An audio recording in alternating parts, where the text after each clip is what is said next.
শুদ্ধ কথা বললেই উত্তম মানুষ। কথা তো বলে শুদ্ধ, কিন্তু তাকে তো এসি রুমে জামা স্যুট বুট চুল টুল আশ্রানো, কথা তো খুব মার্জিত, কিন্তু এক খোঁচা দিয়েই 300 কোটি টাকা মাইরা দিছে। হ্যাঁ, কথা বুঝেন নাই? এমনি তো সুদ খায়, কথা কয় শুদ্ধ, এই জন্য শুদ্ধ সুদ কর, শুদ্ধ বাটফার, শুদ্ধ হারামখোর। এই জন্য আখলাক, চরিত্র, হালাল হারাম, পাক না পাক, জায়েজ না জায়েজ, বৈধ অবৈধ, এই বুঝ এই বিবেক আসতে হলে আল্লাহর কোরআন লাগবে, রাসূলের সুন্নাহ লাগবে। এটাই সমাধান, এটাই চূড়ান্ত কথা, এটাই শেষ কথা, এটা ফাইনাল কথা। এটার থেকে যে বঞ্চিত সেই মাহরুম,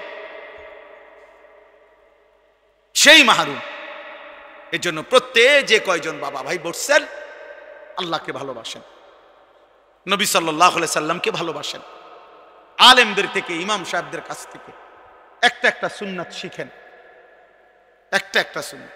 কত মুসলমান আমরা, আমরা প্রত্যেকেই এখানে আপনার ব্রাশ এবং টুথপেস্ট চিনেন না বা ব্যবহার করেন না, চিনেন না, এমন কোন ভাগ্যবান আছেননি বলেন তো?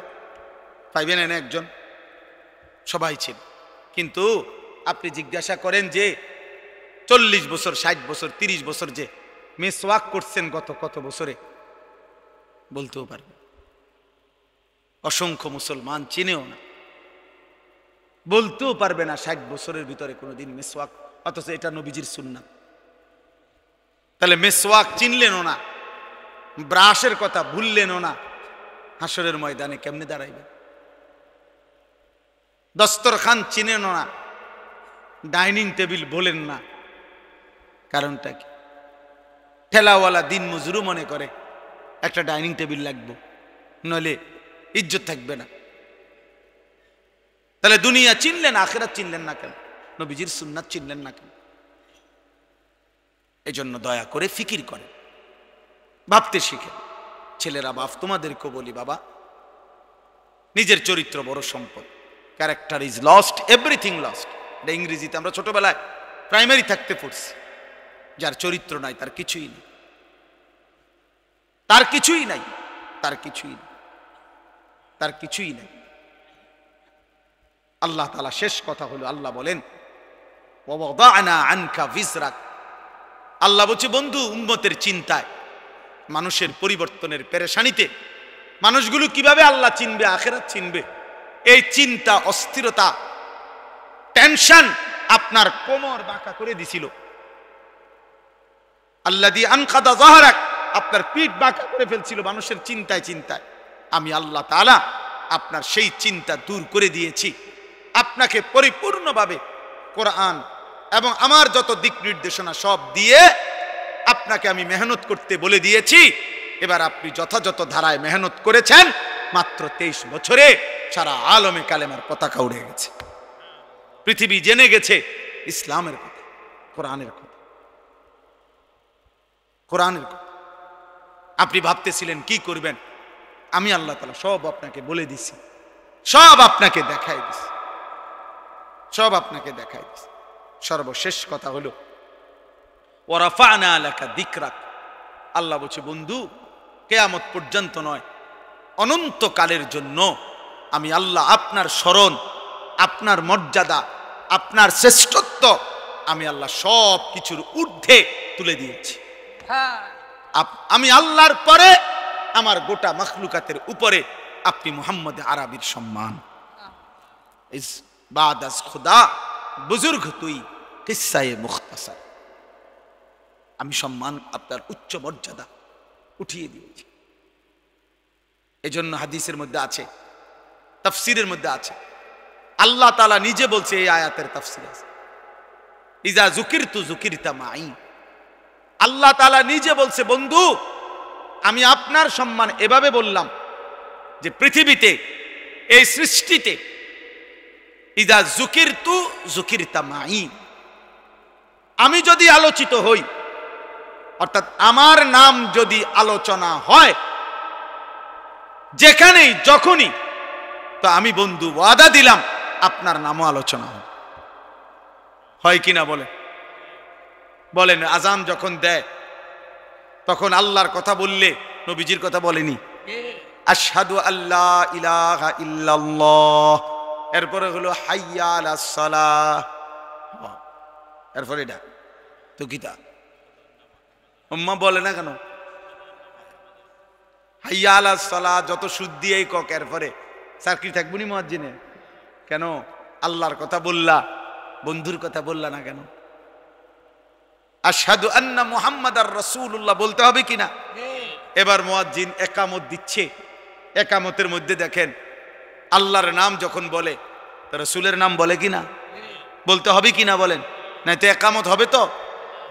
এবার নামাজে দাঁড়াইছে, তো নামাজের শুরু থেকে আল্লাহর জন্য বলতে বলতে বলতে বলতে সুবহানাকাল্লাহুম্মা, আলহামদুলিল্লাহ সূরা, আরো সূরা, সুবহানা রাব্বিয়াল আযীম, সুবহানা রাব্বিয়াল আ'লা, আত্তাহিয়াতু লিল্লাহ, সব আল্লাহর জন্য বলতে বলতে এখন আল্লাহুম্মা ইন্নী যালামতু নাফসি।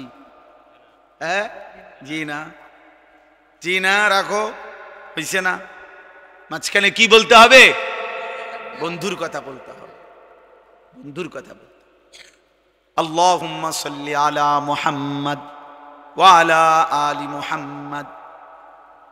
তাহলে আল্লাহ যেন বললেন বন্ধু। নামাজেও দেখেন আমার আলোচনার পরে আপনার আলোচনা, আজানেও দেখেন বন্ধু আমার আলোচনার সাথে আপনার আলোচনা, একামতেও দেখেন আমার আলোচনার সাথে আপনার আলোচনা। এভাবেই যদি দুনিয়া শেষ হয়, এবার আল্লাহ বলে বন্ধু দেখেন এবার মাটির উপরে তো বললাম সব জায়গায় আমি আপনার আলোচনা বরাবর চলছে। এবার কবরে দেখেন, এবার মাটির নিচে তাকিয়ে দেখেন বন্ধু, ওই যে দেখেন কবরে ফেরেশতা প্রশ্ন করছে, দেখেন শুনেন তো কি বলে, মান রব্বুক ওয়া মা দীনুক। শেষ? হ্যাঁ, না না না না না, ওমান হাদাল্লাযী বুইসা ফীকুম। বন্ধুকে দেখিয়ে ফেরেশতা বলবে বলো তো ইনি কে, যাকে তোমাদের কাছে পাঠানো হয়েছিল। আল্লাহ বলেন বন্ধু জমিনের উপরেও আমি, যেখানেই আলোচিত আপনিও আলোচনা। মাটির নিচেও তাকিয়ে দেখেন কবরে প্রতি ঘন্টা মিনিট সেকেন্ড প্রতি ক্ষণে আপনার আলোচনা, আমারও আলোচনা, আমারও আলোচনা। তাইলে সাত আসমানে আরশে আজিম, আরে হাসরের ময়দানে সেখানে নবীজির আলোচনা হবে কিনা বলেন না কেন? নয়তো সুপারিশ করবে কে? সুপারিশের জন্য মানুষ খুঁজবে কাকে? তিনিই তো গোটা হাসরের মাঠ যখন বলবে ইয়া রব্বি নাফসি নাফসি, একজনই কেবল বলবে ইয়া রব্বি উম্মতি উম্মতি। সব নবী, সব আম্বিয়া, সব আউলিয়া, সব মানুষ তখন খুঁজবে হায় ইনি কে, ওই একজন কে যেন সবাই বলে যা তিনি বলে তার ভিন্নটা, ওনারে তালাশ করো। আজকে সুপারিশ যদি কেউ করতে পারে তিনি করতে পারবে, কিছু বললে তিনি বলবে। তিনি কে? মুহাম্মাদুর রাসূল সাল্লাল্লাহু আলাইহি ওয়াসাল্লাম। আল্লাহর নবী বলছেন আনা আউয়ালু শাফিঈন, উম্মত শুনো কিয়ামতের দিন আমি মুহাম্মদই সর্বপ্রথম আল্লাহর কাছে সুপারিশ করব। আনা আউয়ালু মুশাফফাইন, সর্বপ্রথম আল্লাহ আমার সুপারিশ শুনবেন, গ্রহণ করবেন। আনা আউয়ালু খাতিবুহুম ইযা উনসিতু, নবীজি বলেন উম্মত কিয়ামতের ময়দানে সব যখন চুপ থাকবে, আল্লাহর সামনে কথা বলার কারো যখন কোনো সাহস হবে না, আমি মুহাম্মদই সর্বপ্রথম আমার রবের সাথে কথা বলবো। আনা আউয়ালু মান ইয়াসজুদু, হাসরের ময়দানে প্রথম সেজদা আল্লাহকে আমি মুহাম্মদ দেব। আমার আল্লাহর সামনে প্রথম চোখের পানি আমি ফেলবো, আমার আল্লাহর প্রশংসার বাক্য প্রথম আমি বলবো। আনা আউয়ালু মান ইয়াকরাউ বাবাল জান্নাহ, আমি সর্বপ্রথম জান্নাতের দরজার কড়া নাড়ব। ফেরেশতা ভেতর থেকে বলবে মান, আপনি কে? আমি বলবো মুহাম্মদ। ফাফুতিহাল বাব, ফেরেশতা দরজা খুলে দিবেন আর বলবেন আনতাজিরুলাক, আমি তো আপনারই অপেক্ষা করছিলাম। আপনার জন্যই তো বসেছিলাম, আপনি আসবেন, উদ্বোধন করবেন, তারপরে না বাকিরা ঢুকবে। ওয়ারাফানা লাকা যিকরাক, আল্লাহ বলেন বন্ধু আমি ওয়াদা দিলাম, আমি আপনার মর্যাদা, আপনার সম্মান সব কিছুর ঊর্ধ্বে, মাটির উপরে মাটির নিচে, হাসরের মাঠে জান্নাতে অনন্তকালের জন্যে আপনার আলোচনা, আপনার শ্রেষ্ঠত্ব আমি উঠায় দিলাম। এমন নবী আল্লাহ আমাগরে দিছিলেন, কদর করলাম, কদর করলাম। হায় উম্মত, কদর করলাম। আফসোস আমাদের, সারাদিন উম্মতকে ডাকছেন, মানুষকে আল্লাহর দিকে ডাকছে না নবী? আবু জাহেলের কাছে 4000 বার কালেমার দাওয়াত, 1000 4000, সারা রাত আবার তাহাজ্জুদের নামাজে আবার তিনি আল্লাহর কাছে চোখের পানি ফেলে কাঁদছে উম্মতের জন্য। উম্মতের সারাদিন ডাকছে, আবার সারা রাত চোখের পানি ফেলে, হাত্তা তাওয়াররামাত কাদামাহু। আম্মা জান আয়েশা বলে, নবীজি যখন রাত্রিবেলা তাহাজ্জুদ জাগতেন, দাঁড়ায় থাকতেন এত লম্বা, এত সেজদা, এত লম্বা, এত কান্নাকাটি যে ওনার দুইটা পাও ফুলে ফুলে যেত, ফুলে ফুলে যেত, ফুলে ফুলে যেত। এই জন্য শেষ কথা বললাম, অনেক লম্বা করলাম, আপনারা অনেক কষ্ট করছেন। প্রিয় ভাই নওজোয়ান বাবা, সবাইরে বলি, আমারও বলি, কিয়ামতের দিন হাসরের ময়দানে নবীজি কিন্তু আমাদের প্রত্যেকের আমলনামা দেখবে। সুপারিশের নিয়ম কানুন আছে রে বাপ। হাউজে কাউসারের ফানি, কলের ফানি না, চাপ দিবেন আর খাইয়ে নেবেন। নবীজির সুপারিশ, ওইটার কোনো নিয়ম কানুন নাই নাকি? কথা বলেন না, আপনাদের বিবেক কি বলে? ছেলেরা বলো ভাই। একজন মুসলমান আমনে মৃত্যু পর্যন্ত বিড়ি খাইতে খাইতে আমনে কবরে যাবেন আর হাসরের ময়দানে উঠবেন, আর নবী দেখে মাশাআল্লাহ, আরে তুমি নি আইও, ওই দেবে তো, এই যে ঢোকো, হ্যাঁ পয়সা রয়েছে ফেরেশতারা, আফেল মালটা কাইটটা তোমার লাগবে, আও না। আপনি কি ভাবছেন মানে সুপারিশ এরকম নাকি?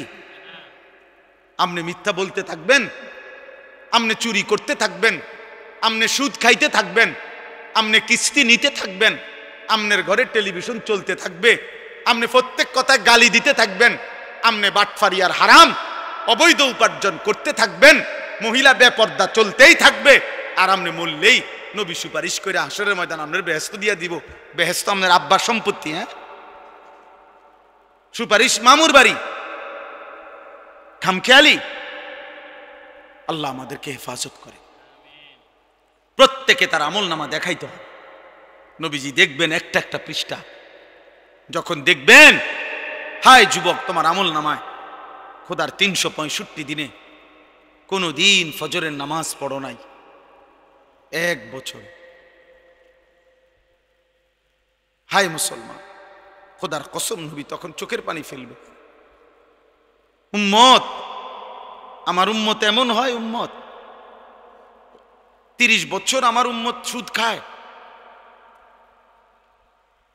30 বছর আমার উম্মত মিথ্যা বলে, 30 বছর আমার উম্মত নাচ গান দেখে, আমার উম্মতের নারী 30 বছর বেপর্দা, এ আমার উম্মত। আমার উম্মত 365 দিন, 1 বছরে কোনোদিন ফজরের নামাজ পড়ল না। এটা কি আমল নামা নিয়ে আসলো? আল্লাহর নবী খোদার কসম বলবে, একটা ছেলে হলো, মনে রাখো, নবী বলবে উম্মত এমন একটা আমল নামা দেখার জন্য আমি বুঝি 23টা বছর সারা রাত কাঁদছি। আমার এত চোখের পানির বদলায় আমি তাইফের ময়দানে কি পরিমাণ রক্ত ঝরাইছি উম্মত, আমার রক্তে আমার শরীর ভিজে, পায়ের জুতা আর আমার পায়ের তালু রক্তে জমাট বাইদা গেছে, আমি জুতাটাও খুলতে পারি নাই রক্তের কারণে। এর বিনিময়ে এই আমল নামা, আমার উহুদের দান দান শহীদ করার বিনিময়ে এই আমল নামা। আমি 14 দিনও পেটে পাথর বাইদা মাটি খনন করছি খন্দকের যুদ্ধে, আমি আমার সাহাবাদেরকে নিয়ে পেটে পাথর বাইদা ক্ষুধার কষ্ট সয়েছি, বিনিময়ে এই আমল নামা দেখার জন্য। এত মিথ্যা, এত চুরি, এত জিনা, এত ডাকাতি, এত সুদ, এত ঘুষ, এত বেপরদা, এত বিড়ি, এত সিগারেট? বলেন চাচা, বলেন বাপ, যে বোনেরা শুনছেন, মা বোনরা, আপনারা বলেন। আর যদি কোনোদিন আসতে না পারি, একদিনে আসলাম ভাই। আর যদি কোনোদিন বলতে না পারি, যুবক আজ একবারই বললাম। তুমি মনে করো, তোমার যদি সামান্য বিবেক থাকে, কি বলবা নবীজির সামনে? কেমনে সুপারিশ চাইবা? এই আমল নামা দিয়া হাউজে কাউসারের পানি চাইবা কেমনে? কেমনে বলবা বাপ? এজন্য নবীজি কাঁদবেন, কাঁদবেন। আল্লাহ আমাদেরকে হেফাজত করেন। এজন্য আমরা সবাই মিলে রাসূলুল্লাহ সাল্লাল্লাহু আলাইহি ওয়াসাল্লামের শাফাআত দরকার কিনা আমাদের? এই যে আমি একটা কিতাব বিক্রি করি আমার গায়রিতে মাত্র 200 টাকা, সুযোগ থাকলে কিনে নিবেন। এই এখানে সাদা গাড়িতে আছে। এটার মধ্যে আমাদের নবী তাহাজ্জুদ রাত্রিবেলা কিভাবে নামাজ পড়তেন, কতক্ষণ পড়তেন, কি বলতেন, এরপরে নবীজির সাথে যে শাফাত যারা পাইতে চায় কি আমল করলে ধারাবাহিক নবীজির সুপারিশ মিলবে। এরপরে আমাদের নবীর সাহাবীরা নবীদের উপরে কি কি দুরূদ শরীফ পড়তেন, এই সবগুলো দুরূদ এই কিতাবে আছে। অনেক মুবারক আমল নবীজির যে দোয়াগুলো, এগুলা এখানে আছে। সুযোগ থাকলে কিনে নিবেন 200 টাকা মূল্যে। আল্লাহ তাআলা আপনাদেরকে তৌফিক দেন। আর যুবক ভাই ছেলেরা, বাবা, তোমরা যদি এত অল্প বয়সে নষ্ট হয়ে যাও, আগামীর ইসলামের জন্য লড়বে কে বাপ? মনে করো 20 বছর বয়সে যদি তোমার আল্লাহর একদম মন না চায়, মাত্র 18 বছর বয়সে যদি এক ওয়াক্ত নামাজ পড়তে মন না চায়, তুমি বাবা কেমনে বাকি জীবন পার করবা?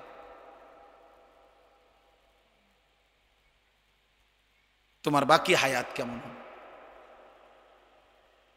দয়া করে ভাই ভাইয়া চেষ্টা করে দেখো নামাজ পড়া যায় কিনা, ফিকির করো, পারবা ইনশাআল্লাহ। হিম্মত করলে সম্ভব। অনেক যুবক আলহামদুলিল্লাহ সারা বাংলাদেশে এখন ফজরের নামাজ পড়ে।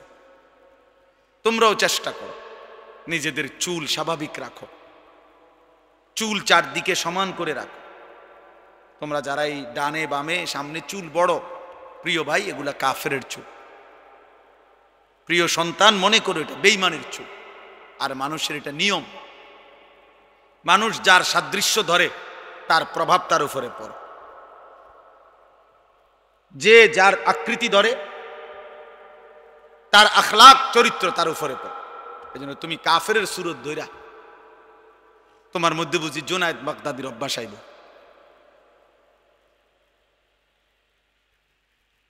তোমার চুল, চেহারা, লেবাস, পোশাক হইল বেঈমানের মতো, তো তোমার চরিত্র হবে বুঝি আব্দুল কাদের জিলানীর মতো।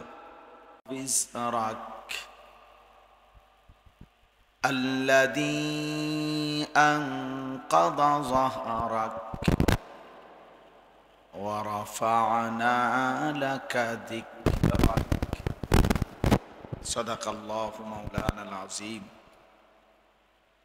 وقال نبينا صلى الله عليه وسلم بعثت لأتمم مكارم الأخلاق. اللهم صل على محمد وعلى آل محمد كما صليت على إبراهيم وعلى آل إبراهيم إنك حميد مجيد. اللهم بارك على محمد وعلى آل محمد كما باركت على إبراهيم وعلى آل إبراهيم إنك حميد مجيد. سبحانك لا علم لنا إلا ما علمتنا إنك أنت العليم الحكيم. الحمد لله. আল্লাহ পাক রব্বুল ইজ্জত জুল জালাল ওয়াল ইকরামের ফজল কারাম রব্বুল আলামিনের ইহসান, মেহেরবানি, দয়া, আল্লাহ তাআলা আমাদেরকে আজ 6 সেপ্টেম্বর 2025 রোজ শনিবার কুমিল্লা জেলা মুরাদনগর উপজেলাধীন রমজানের কান্দি বাইতুল ফালা জামে মসজিদের উদ্যোগে আজকের এই ইসলাহি মজলিস ও দোয়া মাহফিলে আল্লাহ তাআলাই আমাদেরকে আসবার বসবার আল্লাহর জন্যই জমা হওয়ার তৌফিক দান করেছেন। আলহামদুলিল্লাহ, আলহামদুলিল্লাহ। অনেক জরুরি বয়ান হয়েছে। আমাদের অনেক শ্রদ্ধেয়, আমার অনেক অনেক বেশি ঘনিষ্ঠ আল্লামা মুফতি আমজাদ হোসাইন সাহেব, ব্যক্তিগতভাবে আলেমদের মধ্যে সবচেয়ে বেশি ঘনিষ্ঠতা ওনার সাথে আমার। তো তিনি আলহামদুলিল্লাহ আপনাদের এই মজলিসে কথা বলছেন। আমার প্রিয় ছোট ভাই হাফেজ মাওলানা আতিকুর রহমান আশরাফি, সেও আপনাদের কাছে এতক্ষণ পর্যন্ত কথা বলছে। আলহামদুলিল্লাহ, রাত্রিও অনেক হয়েছে। আমরা সবাই মিলে মনোযোগী হয়ে অল্প কিছুক্ষণ কথা কোরআন থেকে শুনি। নওজোয়ান ছেলেরা, ভাই তোমাদের কাছেও অনুরোধ, আমার ছোট ভাই তোমাদের সামনে বলছেও এটা, যে মোবাইল নিয়ে ব্যস্ত না হইতে, হাতে যেই মোবাইল এগুলা উঠাবা না, যার যার মোবাইল পকেটে নিয়ে নিলে ভালো। মোবাইলটার কথা এটা নিয়ে ব্যস্ততা না হইলেই উত্তম হবে। অল্প বয়সী তোমরা কিশোর নওজোয়ান, একটা জিনিস মনে রাখবা ভাই, কিতাবের মধ্যে এ কথা স্পষ্ট আছে যে কিশোর যুবকরা আকরাবুলিল ফিতর, ফিতরাতের কাছাকাছি। মানে কি? মানে হলো আল্লাহ তাআলা প্রত্যেকটি মানব সন্তানকে জন্ম লগ্নেই সৃষ্টিগতভাবেই ইসলাম মানার, আল্লাহকে মানার পূর্ণ যোগ্যতা দিয়ে শরীর, স্বাস্থ্য, গঠন, অবয়ব, সক্ষমতা দিয়েই সৃষ্টি করেছে। এটা বিশুদ্ধ হাদিসের মধ্যে নবী সাল্লাল্লাহু আলাইহি ওয়াসাল্লাম বলছে, মা মিন মাউলুদিন ইল্লা ইউলাদু আলাল ফিতরা। প্রত্যেক মানব সন্তান আল্লাহ তাআলা সৃষ্টির গঠনটাই এভাবে বানাইছে। নাক, চোখ, কান, হাত, পাও, অঙ্গ প্রত্যঙ্গ, আমাদের কনুই ভাঙ্গে, আমাদের কোমর ভাঙ্গে, হাঁটু ভাঙ্গে, প্রত্যেকটার মধ্যেই ইবাদতের জন্য আল্লাহ তাআলা এভাবে সাজাইছে। কোরআনুল কারীমের মধ্যে আছে, ফাআকিম ওয়াজহাকা লিদ্দীনি হানিফা। আল্লাহ বলছেন তোমার পুরা চেহারা, পুরা জীবন একনিষ্ঠভাবে আল্লাহর দিকে, দ্বীনের দিকে ফেরাও। মানে আল্লাহর দ্বীনের দিকে ফেরাও। তো যদি বলো আমি পারবো কিনা, আল্লাহ তাআলা নিজেই বলছে, ফিতরাতাল্লাহিল্লাতী ফাতারান নাস আলাইহা। পুরা দ্বীনের দিকে ফিরতে পারবা, মানতে পারবা, এই সৃষ্টিগত যোগ্যতা দিয়েই আমি মানুষকে সৃষ্টি করেছি। অতএব এটা যদি এমন হইতো যে আমি তাল গাছের মতো লম্বা, এটা আর বাঁকাই হয় না, অথচ আমারে বলছে রুকু করতে,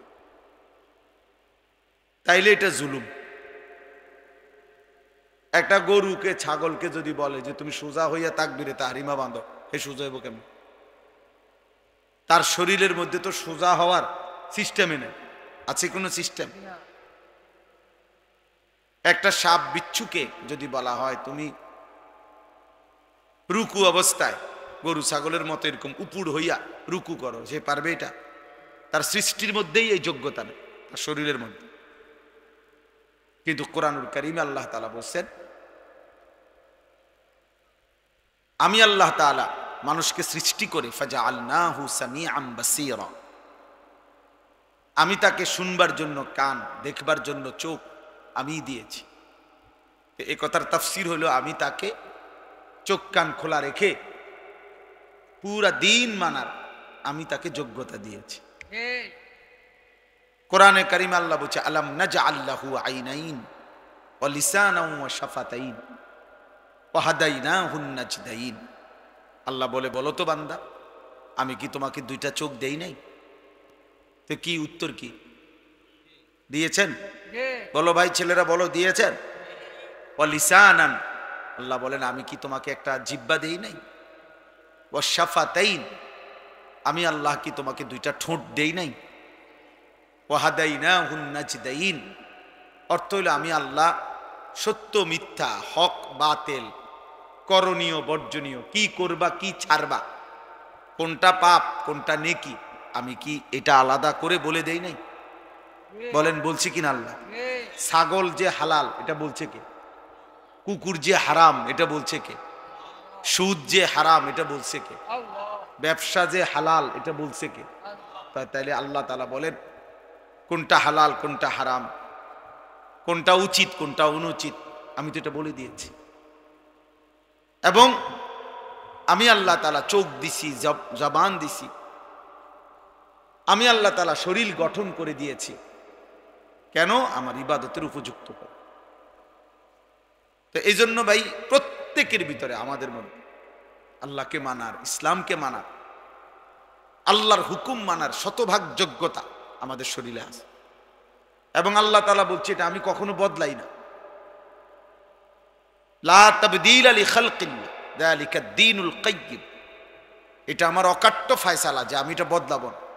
অর্থাৎ মনে করেন আজকে 30 বছর কেউ নামাজ পড়ে না, তো এখন আজকে যদি সে ভুল বুঝতে পারে, তওবা করে এবং নিয়ত করে যে আজকের থেকে নামাজ পড়ব, তো এখন বিষয়টা যদি এমন হয় যে আল্লাহ যদি বলে আজকে 30 বছর যদি সেজদা দেও না, যা, আর কোমরও ভাঙবে না, হাঁটু আর বাঁকা হবে না, সেজদার আমার বন্দিগি করার যোগ্যতা যেটা ছিল এটাই আমি রহিত করে দিলাম, নিয়ে নিলাম, এখন আর পারবাই না, রুকুই আর দিতে পারত না, এত বছর দেও নাই কা,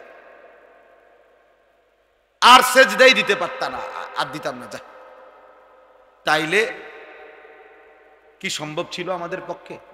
তা আল্লাহ বলেন না, আমি এটা করি, বরং আমি মৃত্যু পর্যন্ত আমার বান্দার ইবাদতের এই যোগ্যতাটা নষ্ট করি না, নষ্ট করি না। 90 বছর পরেও যদি কেউ ভুল বুঝে আমি আল্লাহর দিকে ফিরে আসে, আমি ওই সময়ই তাকে আমাকে সেজদা করার, আমাকে ডাকার তৌফিক দিয়ে দেই। তাইলে একটা ছেলেই বোঝো, আলাদা বোঝো, আল্লাহ তাআলা আমাদের প্রত্যেকের ভিতরে সৃষ্টিগতভাবে আল্লাহকে মানার যোগ্যতা দিছে, ফিতরাত, এটাকে আরবিতে ফিতরাত বলে, কোরআন সুন্নাহর ভাষা। ফিতরাত মানে স্বভাবজাত যোগ্যতা, সৃষ্টিগত যোগ্যতা। এবং আল্লাহ বলছেন আমি এটা কখনোই বদলাই না। কিন্তু কোরআন শরীফে আছে, হাসরের ময়দানে আল্লাহর ফেরেশতারা বহু নাফরমান বান্দাদেরকে বলবে, এদিকে আসো, আয়েশা বলবে, এই দেখো হিসাব, তুমি তোমার জীবনে মোট মনে করো 1 লক্ষ সেজদা দেও নাই, এখন এগুলা দাও, এখন হাসরের মাঠে এগুলা দাও। ওয়ায়ুদআউনা ইলাস সুজুদ, কোরআন শরীফের আয়াত। আল্লাহর ফেরেশতারা বলবে নাফরমান এখন সেজদা দাও।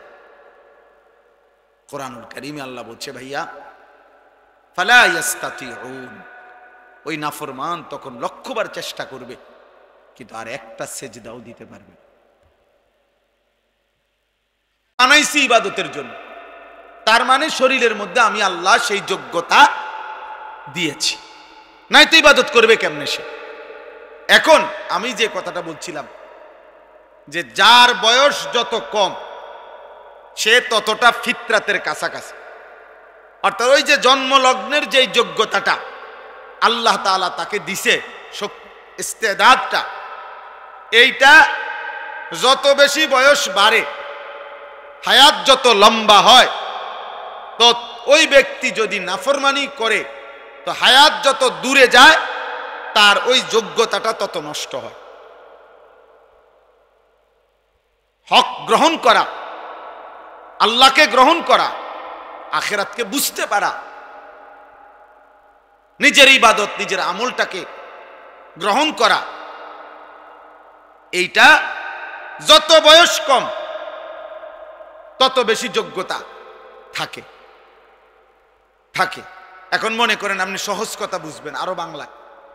মনে করেন একটা মানুষ, ছেলে 14 থেকে 15, এই 1 বছরের ভিতরে সে সাবালক হয়, বালেগ হয় আর কি, বীর্যপাত হয়, তার উপরে গোসল ফরজ হয়।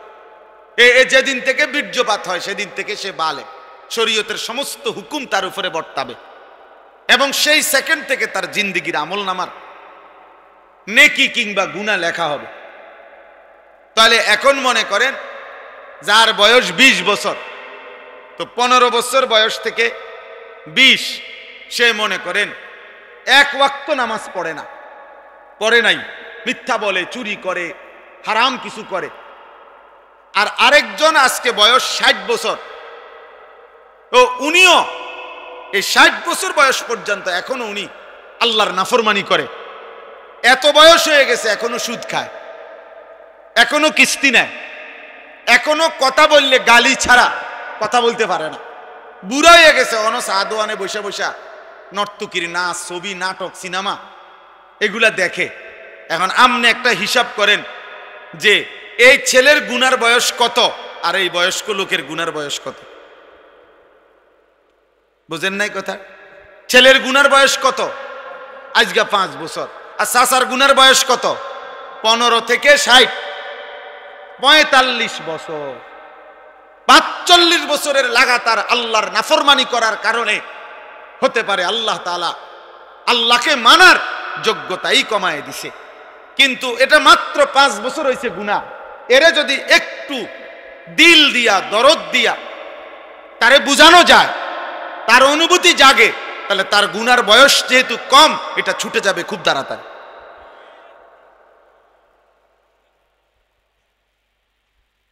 ছুটে যাবে খুব তাড়াতাড়ি। এই জন্য আমরা কিশোর যুবকদের জন্য একটু বেশি বলি, মেহনত করি, যে আশা করি ছেলেটার বয়স কম, 20 বছর, 22 বছর, 25 বছর, একটু যদি কষ্ট করি, বুঝাইতে পারি, আল্লাহ যদি দয়া করে অল্প সময় গুনাহ ছুটে যাবে, সে আল্লাহর দিকে ফিরে আসবে। আর ও যদি আল্লাহর দিকে ফিরে আসে, হাদিসের মধ্যে আছে, আশ্চর্য হাদিস, ইন্না রাব্বাকা লা ইয়াজাবু লিশ-শাবি লা সাবওয়াতা লাহু। হাদিসে নবীজি বলছেন, কোন যুবক যখন গুনাহ ছেড়ে দেয়, অশ্লীলতা, বেহায়াপনা, নারীর প্রতি আকর্ষণ, হারাম ছবি, নাচ, গান, নাটক, সিনেমা, জিনা, ব্যভিচার, এগুলো যখন ছেড়ে দেয়, আল্লাহর ইবাদতে লেগে থাকে, খোদার কসম যুবক, নবী বলছে খুদ আরশে আজিমের মালিক আল্লাহ ওই যুবককে দেখে অবাক হয়ে যায়। আল্লাহ অবাক হয়ে যায়। ইন্না রাব্বাকা লা ইয়াজাবু, রব নিজে আশ্চর্য হয়ে যায়, ওরে আমি পূর্ণ শক্তি দিছি, যৌবন দিছি, সামর্থ্য দিছি, কোনো রোগ নাই, ব্যাধি নাই, অপূর্ণ শক্ত সামর্থ্য, অথচ এরপরেও সে আমার নাফরমানির থেকে বেঁচে রইল। আল্লাহ বলেন, অবাক করা বিষয়, এমন যুবককে আল্লাহর জন্য আশ্চর্য হয়ে, যেন আল্লাহ নিজে বলে, যুবক সেজদা দিতে থাক, যৌবন ঠিক রাখ, আমি আল্লাহ ওয়াদা দিলাম হাসরের কোটি কোটি মানুষের ময়দানে আমি আল্লাহ তোকে আমার আরশের ছায়া দান করব। সেদিন তোর গ্রামবাসী তোকে দেখে অবাক হবে যে বাপরে বাপ, ফোলায় করলো কি, এদ্দুরি ফোলা দিয়ে আল্লাহর আরশের কাছে গিয়ে বসছে, আল্লাহর আরশের নিচে ছায়া পেয়েছে। এই জন্য আপনাদের যারা বয়স্ক আছেন, আপনাদের কাছে অনুরোধ, আপনারা যদি আপনাদের ছেলে মেয়ে, আপনাদের সন্তানের ইবাদত, আমল, আখিরাতের ফিকির যদি কার্যকর, শুধু এমনি এই চিকন চিকন আলাপ, ফাকনা ফাকনা আলাপ যদি করেন, তাহলে হবে না। সাদোয়ানে বসে নষ্ট হয়ে গেছে সমাজ, নাই হেবড়া বইবা বিড়ি খায়, হেবড়া নিজে খায় বিড়ি, হেবড়া কয় সমাজ নষ্ট হয়ে গেছে। তো সমাজ নষ্ট হইতো না, আপনি বিড়ি খাইলে সমাজ ভালো থাকে কেমনে? কথা বলেন না কেন? আপনি 60 বছর বয়সেও আপনি এখনো নাচ গান দেখেন তো ফোলা কিতা করতো? তসবি পড়তো। হ্যাঁ, ফোলা তসবি পড়বে। আপনি এখনো 60 বছর আপনি আক করলে গালি ছাড়া কথা বলতে পারেন না, তো আপনার নাতি কি করতো? আপনার নাতি জোনায়েদ বাগদাদি হইতো নাকি? বুঝেন নাই আমার কথাটা? এই আফসোসের বিষয় হলো এটা। মহিলা নিজে বেপর্দা, তাহলে তোমার মেয়ে কেমনে দিনদার হবে? তুমি মা নিজেই সারাক্ষণ টেলিভিশনে নাচ গান দেখো, তোমার সন্তান আখলাক শিখবে কার কাছে? আরবিতে বলা হয় আল বাইতু মাদ্রাসাতুন উলা লিল আওলাদ। প্রত্যেক সন্তানের প্রথম মাদ্রাসা, বিদ্যালয়, শিক্ষা নিকেতন তার ঘর, আল বাইত। আরেকটা প্রবাদ আছে আরবিতে, হিদুনুল উম্মাহাত মাদ্রাসাতুল বানাত। মায়ের কোল সন্তানের প্রথম পাঠশালা, সন্তানের প্রথম বিদ্যালয় কি? মায়ের কোল। মা শিখাবে আখলাক, মা শিখাবে। আজকে মা তার 3 বছরের বাচ্চার হাতে একটা বড় মোবাইল দিয়া ভাত খাবা, এই তো চাষার মা বাচ্চার হাতে মোবাইল দিয়া বলে হেবুড়ি ড্রেসিং টেবিলের মধ্যে সাজে, বাচ্চা মোবাইল টেপে।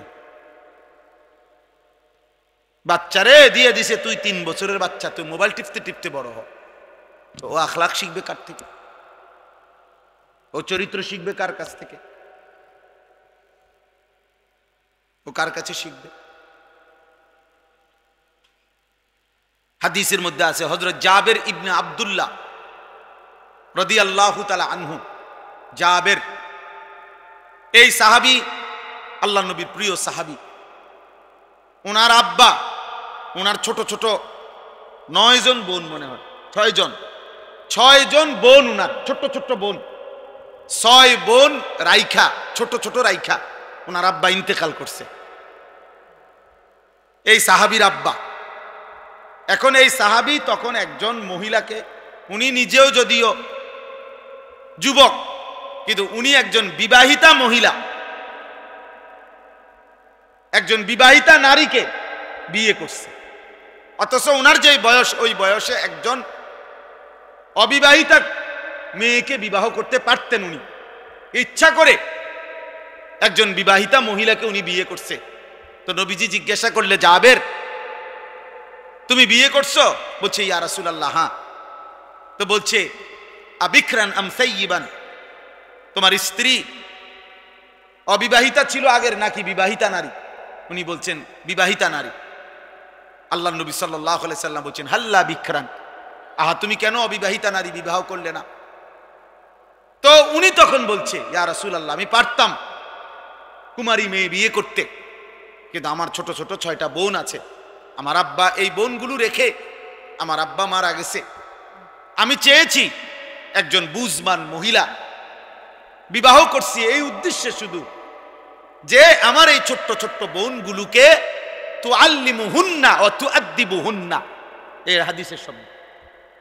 ওই মহিলা, ওই ঘরের আমার বিবি আমার এই ছোট ছোট বোনগুলারে এলেম শিখাবে, আদব শিখাবে, আখলাক শিখাবে। এই জন্য আমি একজন বুঝবান একটু বয়স্কা মহিলা বিবাহ করছি। নিজের স্বার্থ কিছুটা কোরবানি দিছি যেন আমার বোনরা আখলাক শিখে। তাহলে এর দ্বারা বোঝা গেল একজন ঘরের বিবি, তার জিম্মাদারি এটা বাচ্চাদেরকে আখলাক শিখানো, ইলম শিখানো। আমাদের ছেলেরা ওই রাস্তার বেড়ি পছন্দ করো, হ্যাঁ, যে বিয়ের আগেই তোমার সারা গেরাম দেখাই লাইছে, শরীর, যৌবন, চেহারা, ওর কাছ থেকে তুমি আখলাক পাইবা কই, সুখ পাইবা কই, নিরাপত্তা পাবা কই, তোমার সন্তানের চরিত্র পাইবা কই? বিবাহের আগেই যে মেয়ে টিকটক করে, হারাম ছবি দেয়, কোন নাফরমানের সাথে যার হারাম সম্পর্ক, অবৈধ প্রেম ভালোবাসা, ওই নারী তোমার জীবনেও কোনোদিন সুখ দিতে পারবে না, আনন্দ দিতে পারবে না। কারণ সে তো আজীবন মোবাইলে যেই পুরুষ দেখছে, ওগুলা তো নায়ক, ওগুলা তো তুমি বেড়াইতে চাইতে একটু হ্যান্ডসাম দেখছে, এরপরে যখন তোমারে দেখবে বলে যে আমার এটা কিতা দিল অপদার্থ একটা।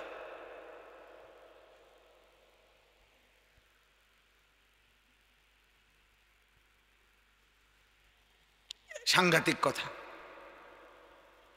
ওই দিন এক মহিলা এক জঘন্য কথা বলছে এক তেরে, আমি শুনছি আমার বাসার পাশে। তুই তুই যেই বেড়া, বউ তো দূরে থাক, তুই আড্ডিও পাইতি না।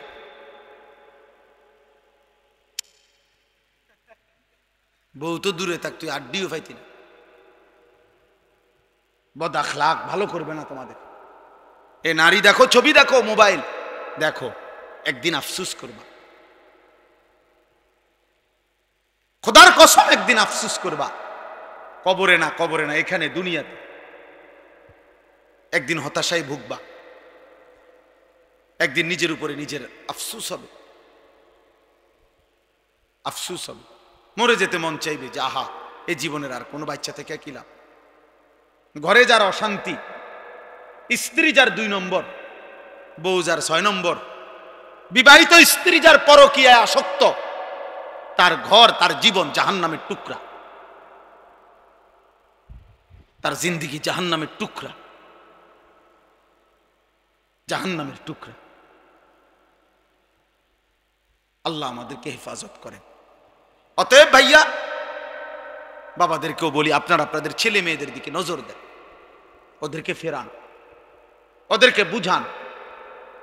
তোমরা ছেলেরাও বাপ অনেক সুন্দর বসছো তোমরা বাবা, তোমাদের উপরে আমি অনুরোধ করছি, একজন ছেলেও ভালো হও, চরিত্রটা নষ্ট করো না, আখলাক নষ্ট করো না।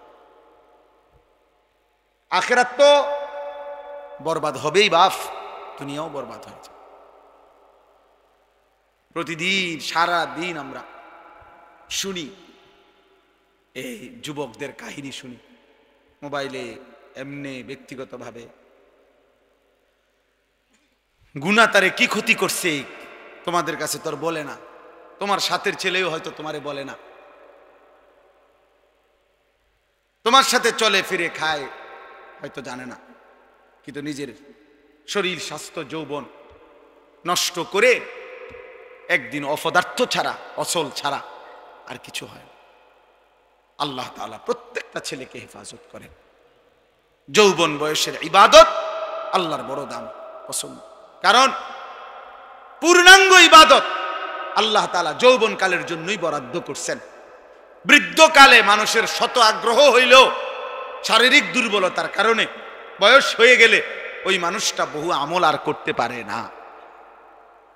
এবার এখন বুঝছে সারা রাত তাহাজ্জুদ পড়লে ভালো হইতো, কিন্তু শরীরে তো কুলায় না।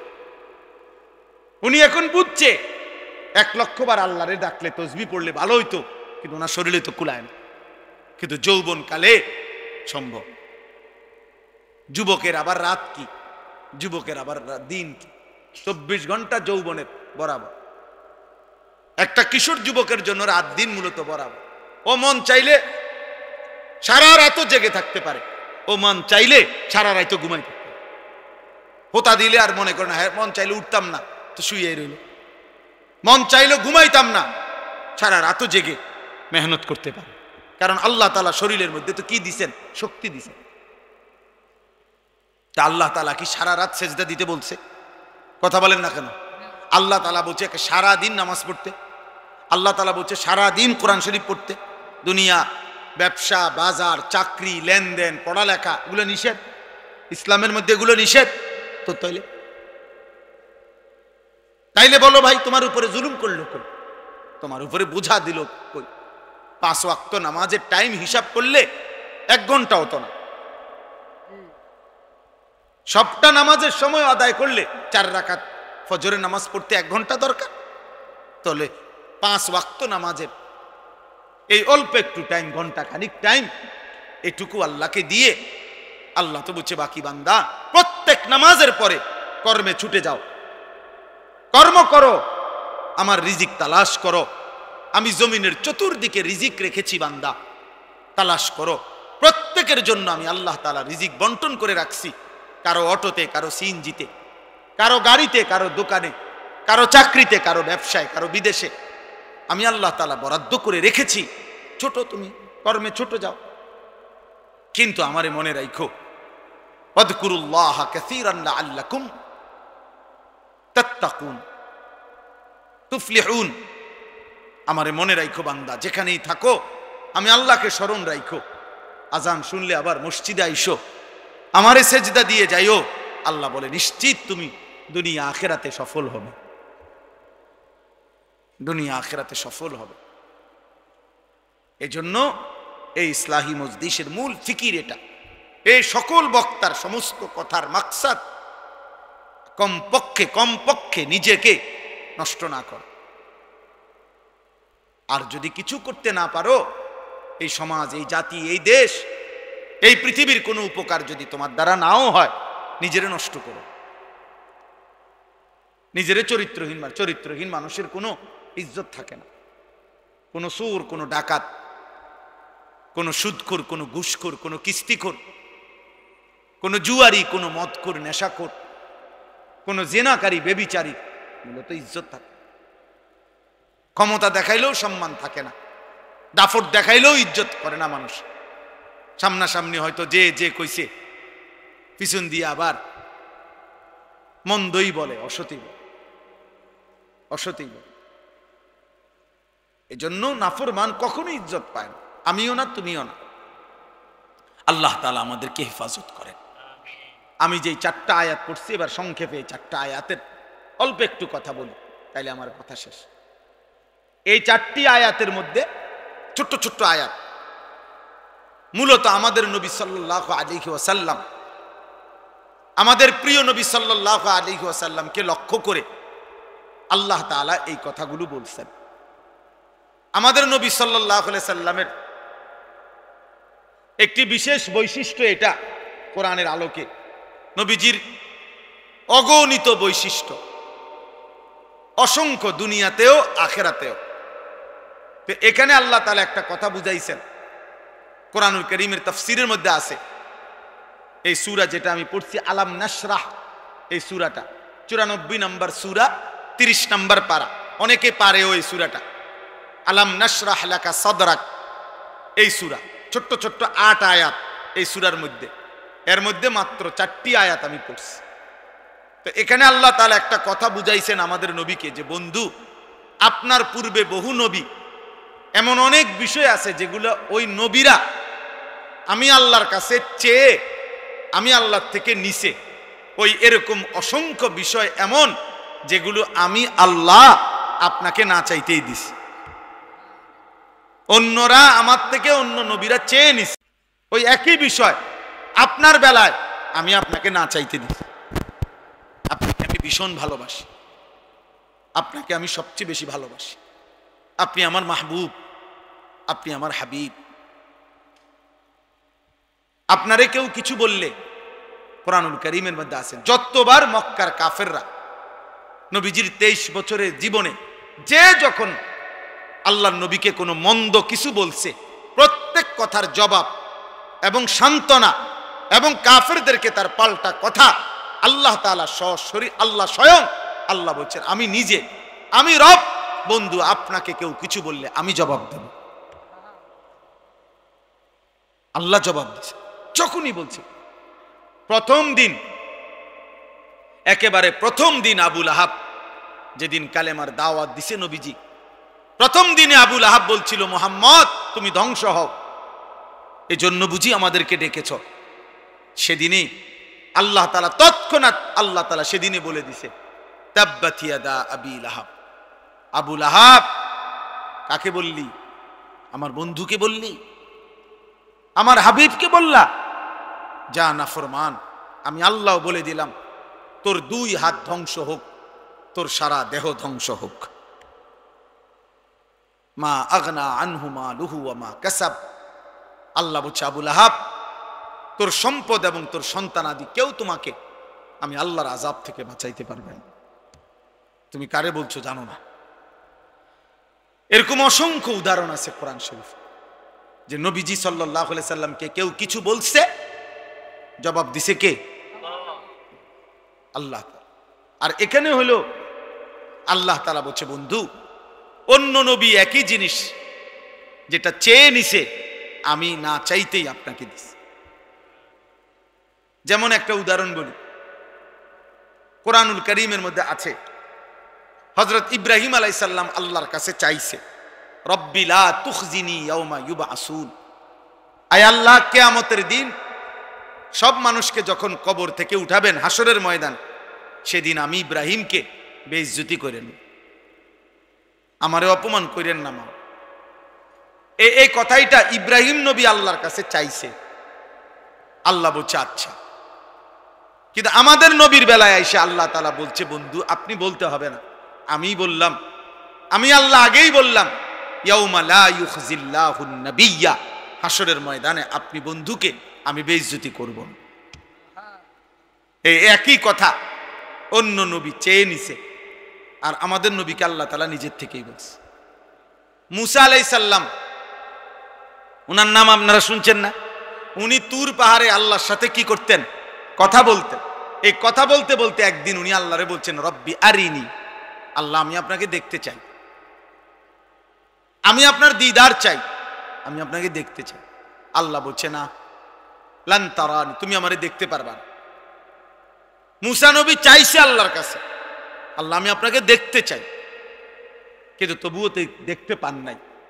আমাদের নবীর বেলায় আইসা আল্লাহ তাআলা বলছে, বন্ধু আপনি বলতে হবে না, আপনি চাইতেও হবে না মুসা নবীর মতো, বরং আমি আল্লাহই 11তম বছরে নবীজির বয়স যখন 51, সরাসরি রব্বুল আলামিন জিবরাইলকে পাঠিয়ে জমিন থেকে 7 আসমানের ঊর্ধ্বে, 7 আসমানেরও আরো ঊর্ধ্বে আল্লাহর আরশ আজিমে মেরাজের রাত্রিতে নিজের কাছে নিয়ে আল্লাহ তাআলা বন্ধুকে দিদার দান করছে। বলছেন বন্ধু মুসা তো চাইছিল, তবুও তাকে দেখা দেই নাই, আপনি চান নাই, আমি নিজের কাছে আইনা দেখা দিলাম। সুবহানাল্লাহ, সুবহানাল্লাহ। এরকম বহু আয়াত আছে। এখানে কি, এখানেও এই মুসা নবীর মতো আরেকটা দোয়া আছে। মুসা নবীর, মুসা আলাইহিস সালাম আল্লাহ তাআলার কাছে যখন মুসা নবীকে আল্লাহ তাআলা বলছিলেন, ফেরাউনকে তুমি কালেমার দাওয়াত দাও, ইযহাব ইলা ফিরাউনা ইন্নাহু তাগা, মুসা ফেরাউন বেশি সীমালঙ্ঘন করছে নাফরমানির, তুমি তাকে দাওয়াত দাও, ইমানের দাওয়াত, কালেমার দাওয়াত দাও। এই ছেলে তোমরাও এখান থেকে নাইমা বসা যায় না, এই অপদার্থ কোথাকার, এটা তোমাদের বাপ দাদার বয়সী মুরব্বী নিচে বসে আছে, ফালতু কোথাকার।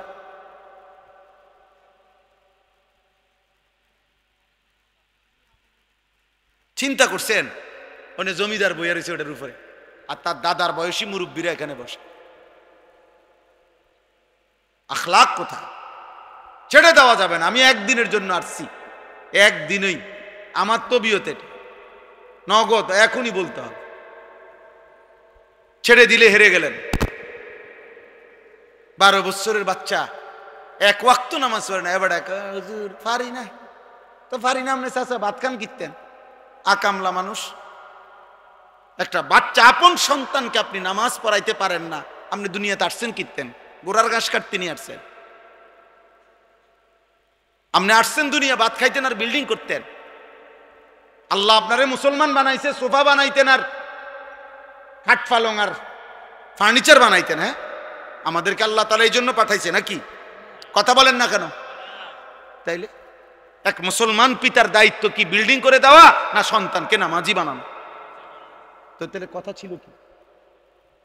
আপনি করেন কি? আপনি কি করেন? হ্যাঁ, বৈশা বৈশা ছেলে মোবাইল টিপে আর টোটো করিয়া ঘুরে, নারী দেখে, ছবি দেখে, অসভ্য। আর এবারে বয়স্ক লোক, তার লাইগা 12 লাখ টাকার সুদ কিস্তিতে বিদেশ পাঠাইবো তারে, মানুষের দ্বারে দ্বারে কিস্তি নেয়, এবারে দুয়ারে দুয়ারে টাকা খুঁজে, আর যেই নাফরমানের জন্য খুঁজতেছে ওই নাফরমান আল্লাহরে একটা সেজদাও দেন। এবারে বাপের দায়িত্ব আদায় করতেছে। আচ্ছা চাচা, বাপ ফুত মিল্লা মনে রাখেন, দুজন হাসরের ময়দানে দাঁড়াবেন, আল্লাহ দুইজনকে জিজ্ঞাসা করবে, বান্দা সন্তানের প্রতি এই কি দায়িত্ব দিছিলাম আমি? তোমারে মুসলমান বানাইয়া কথা ছিল এই, তুমি শুধু বাড়ি করে দিবা, বিয়া করাই দিবা, কিস্তিতে টাকা নিয়া বিদেশ পাঠাই দিবা, এই ছিল দায়িত্ব মুসলিম। তাহলে আপনার ছেলের নামাজের জিম্মাদার কে? আরেক দেশের হুজুর নাকি? বক্তা, মাহফিলের বক্তার দায়িত্ব আপনাদের প্রত্যেকের বাচ্চাকে নামাজি বানায় দেওয়া। এটা তাবিজ, এটা ফু দিলে হবে? এটা মেহনত করতে হবে, এটা মেহনত করতে হবে যথাযথ। ছেড়ে দিলে জীবনও, ফেলে রাখলে অযত্নে অবহেলায়, একটা লোহাও যদি মাটির উপরে ফেলে রাখে কয়দিন পরে লোহাও মাটি হয়ে যায়। মাটি লোহা হয় না, কথা বোঝেন নাই? লোহা আর মাটি যদি ফেলে রাখে একসাথে মাটির উপরে লোহা, তো মাটি কি হবে না, লোহা কি হবে? মাটি হয়ে যাবে, লোহা মাটি হয়ে যাবে। তার মানে ফেলে রাখলে, অযত্নে ছেড়ে দিলে একটা সুন্দর ফুটফুটে ছেলে, মুসলমানের সন্তান একদিন নাফরমান হতে হতে, চরিত্রহীন হতে হতে পচা দুর্গন্ধ ডাস্টবিনের ময়লা হয়ে যাবে, জাহান্নামের কীট হয়ে যাবে। আল্লাহ হেফাজত করেন। তো বলতেছিলাম, মুসা আলাইহিস সালাম আল্লাহকে বললেন, আল্লাহ ফেরাউনের কাছে আমি যাব, তবে রব্বি ইশরাহ লি সাদরি, আল্লাহ আমার সিনাটা, আমার বুকটা, আমার কলজাটার মধ্যে এত বড় শাসক ফেরাউন, তার সামনে বলার জন্য যে শক্তি, সাহস, হিম্মত, দৃঢ়তা, ইস্তেকামাত, আপনার কথা, কালেমার কথা, ইমানের কথা বলার জন্য যা যা দরকার আমার বক্ষ খুলে দেন, আমার অন্তরে সেগুলা ঢেলে দেন। কে চাইছে? মুসা আলাইহিস সালাম। আল্লাহ তাআলা দান করছে। কিন্তু এই একই জিনিস নবীজি সাল্লাল্লাহু আলাইহি সাল্লামের বেলায় 40 বছর বয়সে যখন নবীজি কালেমার দাওয়াত দিবে, তখনও তো মক্কার এই কুরাইশ কাফেররা, এরা সব ক্ষমতাধর, শক্তিশালী। আল্লাহ নবী যখন এদের সামনে ইসলামের দাওয়াত দিবে, তখন নবীজির সিনার মধ্যেও তো ঈমান, ইলম, তাকওয়া, হিম্মত, সাহস, বীরত্ব, যত ধৈর্য, সহ্য, যত নিয়ামত, এগুলো দরকার না? তো উনিও তো চাওয়া দরকার। মুসা নবী যেরকম চাইছে, আমাদের নবীও তো এরকম চাওয়া দরকার না? তা আল্লাহ তাআলা বলছে, না না না বন্ধু, আপনি চাইতে হবে। আপনাকে আমি আল্লাহ নিজেই 23 বছর অনবরত ইসলামের দাওয়াত দিতে গিয়ে যে পরিমাণ শক্তি, সাহস, হিম্মত, ইস্তেকামাত, দৃঢ়তা যা দরকার, আলাম নাশরাহ লাকা সাদরাক, আমি নিজেই আপনার বুক খুলে দিলাম, সব আমি দিয়ে দিলাম, সব আমি দিয়ে দিলাম। আপনাকে আমি বেশি ভালোবাসি। ওরা চেয়ে জানে, আমি না চাইতেই আপনাকে তা দিই, আপনি না চাইতেই আমি দিয়ে দিলাম। এরপরে আল্লাহ নবী সাল্লাল্লাহু আলাইহি ওয়াসাল্লামকে আল্লাহ তাআলা এটাই জন্য বলছে, আলাম নাশরাহ লাকা সাদরাক। মনে করেন বন্ধু, আপনি তো চাইতেও হয় নাই, আমি কি আপনার বুক, আপনার সিনা, আপনার অন্তর, আত্মা কি খুলে দেই নাই? নবীজিকে আল্লাহ বলছে। এই জন্য আল্লাহ নবী সাল্লাল্লাহু আলাইহি সাল্লাম একা যখন মক্কায় কুরাইশদের মোকাবেলায় কালেমার দাওয়াত নিয়ে, এখন কল্পনা করেন, এখন তো এমন হালাত যে আমি একটা কথা বললে, ইসলামের কথা, কোরআনের কথা, বিরোধিতাকারী যদিও অনেক আছে, কিন্তু পক্ষেও তো 2-4 জন পামু, কথা বলেন না? 2-4-10 জন মানুষ তো পামু পক্ষে। এখন এরকম হালাত। কিন্তু রাসূলুল্লাহ সাল্লাল্লাহু আলাইহি সাল্লাম কল্পনা করেন, যেদিন তিনি মক্কার জমিনে প্রথম ইসলামের দাওয়াত বলতেছিলেন, শুরু করলেন, সেদিন ওনার ডানে বামে কেউ ছিল না। এক মহান আল্লাহর উপরে ভরসা করে মনে হয় যেন একটা মহাসাগরের উপরে একজন মানুষ দাঁড়াইছে, একাই, যার ডানে বামে কেউ নাই, সম্পূর্ণ নতুন, প্রথম একাকী হিম্মত করে আল্লাহর উপরে ভরসা করে নবীজি সাল্লাল্লাহু আলাইহি সাল্লাম কালেমার দাওয়াত শুরু করছেন। কত পরিমাণ বিরোধিতা করছে মক্কাবাসী, কত জুলুম, কত অত্যাচার, কত নির্যাতন, কত হুমকি, কত ধমকি, কত লাঞ্ছনা, কত অবিচার করছে নবীজির উপরেও, সাহাবাদের উপরেও। কিন্তু বলেন, আপনারা যে যেটুক ঘটনা শুনছেন নবীর ঘটনা, বলেন কখনো শুনছেন যে নবীজি 1 সেকেন্ডের জন্য পিছপা হয়েছেন? 1 ঘন্টার জন্য নবীজি পিছপা হয়েছেন? হন নাই। এজন্য কিতাবে আছে, মক্কার কুরাইশরা যখন চূড়ান্ত ধমকি দিছে নবীজিকে হত্যা করবে, মেরে ফেলবে, অথবা বলছে কি দরকার তোমার, কও সাফ কথা, হয় মায়ের এলামু হত্যা করবো, আর নাই তো কি লাগবে কও, টাকা লাগবে, সম্পদ কি পরিমাণ, পুরা মক্কার সবচেয়ে বেশি সম্পদ তোমারে দেব, নারী লাগবে, নারী কয় ডজন লাগবে, মহিলা যা লাগে দেব, ক্ষমতা দরকার, পুরা মক্কার ক্ষমতা তোমার হাতে দিলাম, তারপরও তুমি এগুলা বলবা। এক মানুষ পৃথিবীতে এই 3 জিনিসের প্রতি সবচেয়ে বেশি লোভী, সম্পদ, নারী, ক্ষমতা।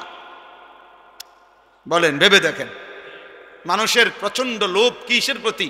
এই 3, সম্পদ চায়, নারী চায়, আর কি ক্ষমতা।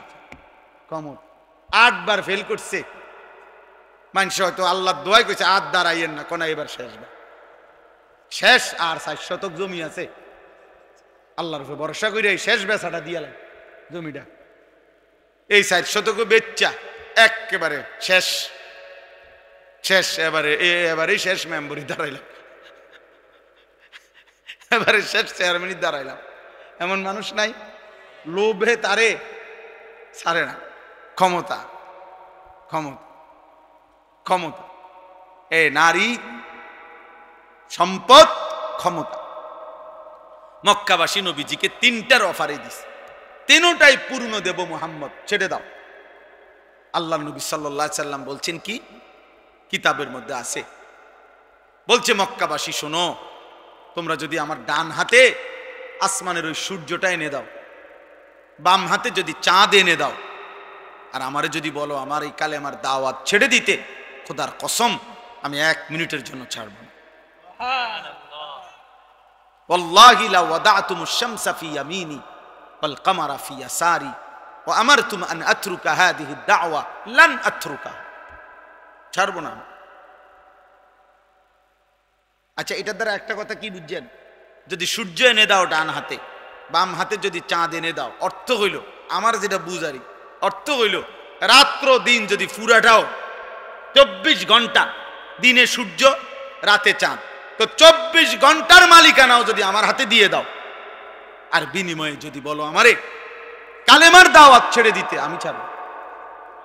আলাম নাশরাহ লাকা সাদরাক, আল্লাহ বলছে বন্ধু আপনার বুক, আপনার সিনা আল্লাহর জন্য, দ্বীনের জন্য, কালেমার জন্য, আখিরাতের জন্য, ইসলামের জন্য, মানুষকে ফিরাবার জন্য যা মজবুত হিম্মত, সাহস, শক্তি দরকার, আমি সব কিছু আপনার কলিজায় দিয়ে দিয়েছি। আমার বন্ধু, এবার আমি একটা কথা শুধু বলতে চাই, নবীজি সাল্লাল্লাহু আলাইহি সাল্লামের এই আয়াতের দ্বিতীয় আরেকটা অর্থ আছে। আল্লাহ তাআলা বলেন, বন্ধু সিনা চাক আমাদের নবী সাল্লাল্লাহু আলাইহি সাল্লামের ভেতর অন্তরাত্মা পবিত্র করার জন্য, কিছু তো নাই এমনি, তবু আল্লাহ তাআলা 4 বার ফেরেশতার মাধ্যমে আল্লাহ তাআলা জান্নাতি পানি দ্বারা আল্লাহ নবী সাল্লাল্লাহু আলাইহি সাল্লামের পবিত্র অন্তরকে ধুয়ে দিয়েছেন। কয়বার? 4। যে অন্তরে কোনো কালিমা নাই, যে অন্তরে কোনো গুনাহ নাই, যে অন্তরে কোনো পাপ নাই, সেই নিষ্পাপ নিষ্কলুষ পবিত্র অন্তরকেও খুদ আল্লাহ তাআলা 4 বার জান্নাতি পানি দিয়ে, হাউজে কাউসার কিংবা জমজম পানি দিয়ে ধুয়ে দিয়েছেন। সেই আল্লাহ বন্ধুকে এভাবে ধুয়ে দিয়েছেন। এবার বলেন, আমাদের যে অন্তর, এই অন্তরের মধ্যে গুনাহ কি পরিমাণ, পাপ কি পরিমাণ, নেকি কি পরিমাণ, তাহলে সেই হিসাবে চিন্তা করলে এখান থেকে সবক আমরা প্রত্যেকের উচিত, আমাদের অন্তর পবিত্র করার জন্য, অন্তরকে গুনাহ থেকে মুক্ত করার জন্য আল্লাহওয়ালা হক্কানি আলেমে দ্বীন ওলামায়ে কেরামের সোহবতে সান্নিধ্যে আসা যাওয়া করা, ওনাদের থেকে দ্বীন শেখা, আল্লাহর কোরআন, রাসূলের সুন্নাহ, ইসলাম মানা, এর মাধ্যমে দিলকে পবিত্র করার চেষ্টা করো, নাই তো হবে না। এই জন্য এই কথা স্পষ্ট, কোরআন এবং সুন্নাহ ছাড়া, ওলামায়ে কেরামের সাহচর্য ছাড়া, ইসলামের আলো ছাড়া, আল্লাহর দয়া ছাড়া খোদার কসম অন্য কোনো পড়া লেখা বই পত্র, অন্য কোনো মতবাদ, অন্য কোনো গবেষণা দিয়ে, পৃথিবীর অন্য কোনো মানুষের কোনো তন্ত্র মন্ত্র দিয়ে মানুষের চরিত্র, মানুষের জীবন, মানুষের ভেতর বাহির উত্তম, সুন্দর, পবিত্র হতে পারে না, হতে পারে না, হতে পারে। পবিত্র মানুষ যদি কেউ হতে হয় সে শুধুই কোরআন দ্বারা, পবিত্র মানুষ যদি হতে হয় সে শুধুই রাসূলের সুন্নাহ দ্বারা, নবীর একটা একটা সুন্নাতের দ্বারা, নবীজির অনুসরণের দ্বারা, ওলামায়ে কেরামের সাহচর্য দ্বারা, কোরআন সুন্নাহর আলো দ্বারা। এজন্য যারা তাদের সন্তানকে দ্বীন শিখান নাই, আখিরাত শিখান নাই, আল্লাহর কোরআন শিখান নাই, রাসূলের সুন্নাহ শিখান নাই, উত্তম মানুষ বানাইতে পারেন না, পারবেনও না। ভাত খাইতেন পারবেন, এক বয়স আমনে খাওয়াইছেন ফুতেরে, আরেক বয়স হাতে আমনেরে খাওয়াইব, এই আরই। আপেল মালটা খাইবেন আর কি,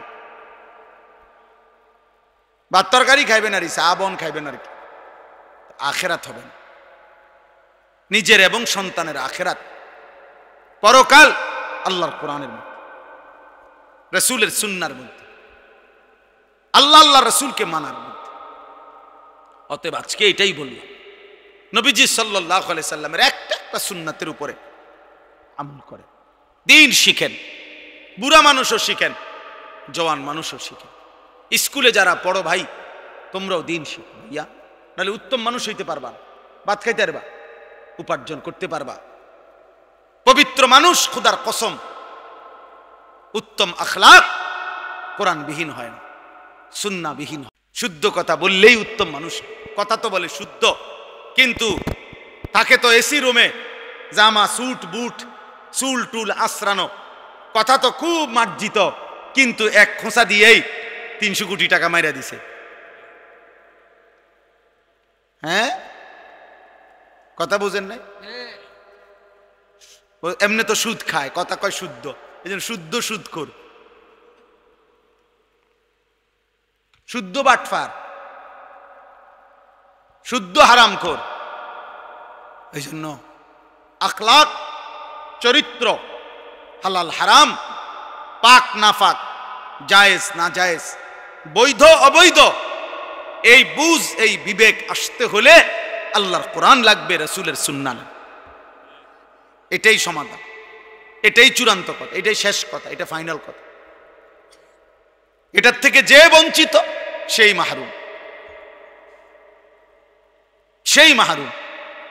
এই জন্য প্রত্যেক যে কয়জন বাবা ভাই বসছেন, আল্লাহকে ভালোবাসেন, নবী সাল্লাল্লাহু আলাইহি সাল্লামকে ভালোবাসেন, আলেমদের থেকে, ইমাম সাহেবদের কাছ থেকে একটা একটা সুন্নাত শিখেন, একটা একটা সুন্নাত।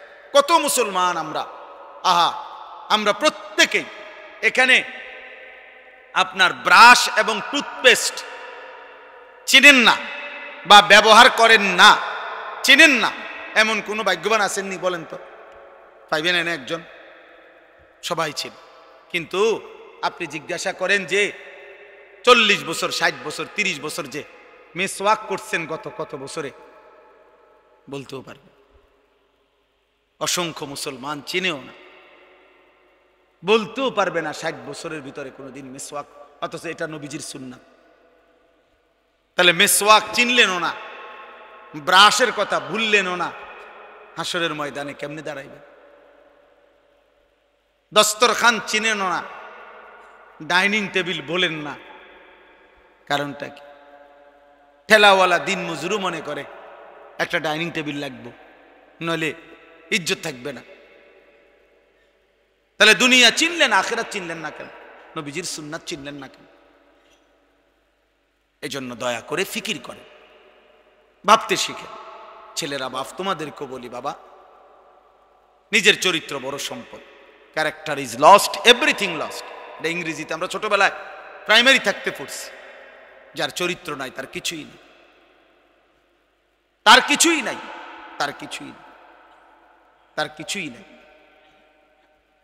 আল্লাহ তাআলা শেষ কথা হলো, আল্লাহ বলেন ওয়া ওয়াদা'না আনকা ভিজরাক।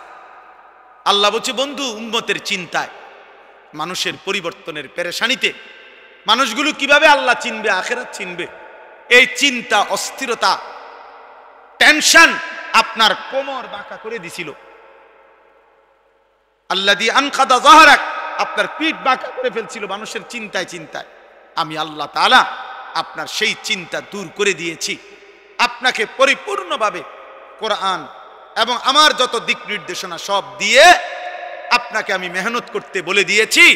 এবার আপনি যথাযথ ধারায় মেহনত করেছেন, মাত্র 23 বছরে সারা আলমে কালেমার পতাকা উড়ে গেছে। পৃথিবী জেনে গেছে ইসলামের কথা, কোরআনের কথা,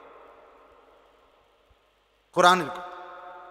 আপনি ভাবতেছিলেন কি করবেন, আমি আল্লাহ তাআলা সব আপনাকে বলে দিছি, সব আপনাকে দেখাই দিছি, সব আপনাকে দেখাই দিছি। সর্বশেষ কথা হলো ওয়া রাফা'না লাকা যিকরাক। আল্লাহ বলছে বন্ধু কিয়ামত পর্যন্ত নয়, অনন্তকালের জন্য আমি আল্লাহ আপনার স্মরণ, আপনার মর্যাদা, আপনার শ্রেষ্ঠত্ব আমি আল্লাহ সব কিছুর ঊর্ধ্বে তুলে দিয়েছি। আমি আল্লাহর পরে আমার গোটা মাখলুকাতের উপরে আপনি মুহাম্মদ আরবির সম্মান। ইস বাদ আজ খুদা বুজুর্গ তুই কিসায়ে মুখতাসার, আমি সম্মান আপনার উচ্চ মর্যাদা উঠিয়ে দিয়েছি। এজন্য হাদিসের মধ্যে আছে, তাফসীরের মধ্যে আছে, আল্লাহ তাআলা নিজে বলছে, এই আয়াতের তাফসীর আছে, ইজা যুকিরতু যুকিরতা মাই। আল্লাহ তাআলা নিজে বলছে বন্ধু আমি আপনার সম্মান এভাবে বললাম যে পৃথিবীতে, এই সৃষ্টিতে, ইজা যুকিরতু যুকিরতা মাই, আমি যদি আলোচিত হই, অর্থাৎ আমার নাম যদি আলোচনা হয় যেখানেই যখনই, তো আমি বন্ধু ওয়াদা দিলাম আপনার নামও আলোচনা হয় কিনা বলেন? বলেন আজান যখন দেয় তখন আল্লাহর কথা বললে নবীজির কথা বলেনি? আশহাদু আল্লা ইলাহা ইল্লাল্লাহ, এরপরে হলো হাইয়া আলাস সালাহ, এরপরে এটা তো কিতা উম্মা বলে না কেন? হাইয়া আলাস সালাহ যত সুদ দিয়েই কক, এরপরে চাকরি থাকবনি মুয়াজ্জিনে কেন? আল্লাহর কথা বললা, বন্ধুর কথা বললা না কেন? আশহাদু আন্না মুহাম্মাদার রাসূলুল্লাহ বলতে হবে কিনা?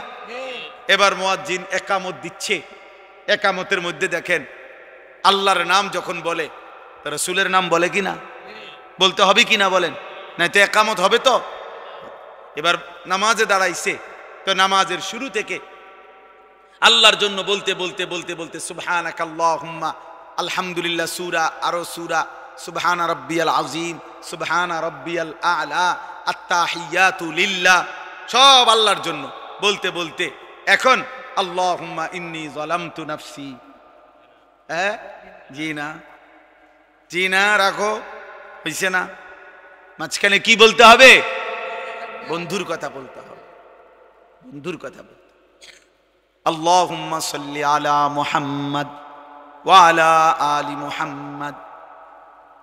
তাহলে আল্লাহ যেন বললেন বন্ধু নামাজেও দেখেন আমার আলোচনার পরে আপনার আলোচনা, আজানেও দেখেন বন্ধু আমার আলোচনার সাথে আপনার আলোচনা, একামতেও দেখেন আমার আলোচনার সাথে আপনার আলোচনা। এভাবেই যদি দুনিয়া শেষ হয়, এবার আল্লাহ বলে বন্ধু দেখেন এবার মাটির উপরে তো বললাম সব জায়গায় আমি আপনার আলোচনা বরাবর চলছে, এবার কবরে দেখেন, এবার মাটির নিচে তাকিয়ে দেখেন বন্ধু, ওই যে দেখেন কবরে ফেরেশতা প্রশ্ন করছে, দেখেন শুনেন তো কি বলে, মান রব্বুক ওয়া মা দীনুক। শেষ? হ্যাঁ, না না না না না, ওমান হাদাল্লাযী বুইসা ফীকুম। বন্ধুকে দেখিয়ে ফেরেশতা বলবে বলো তো ইনি কে, যাকে তোমাদের কাছে পাঠানো হয়েছিল।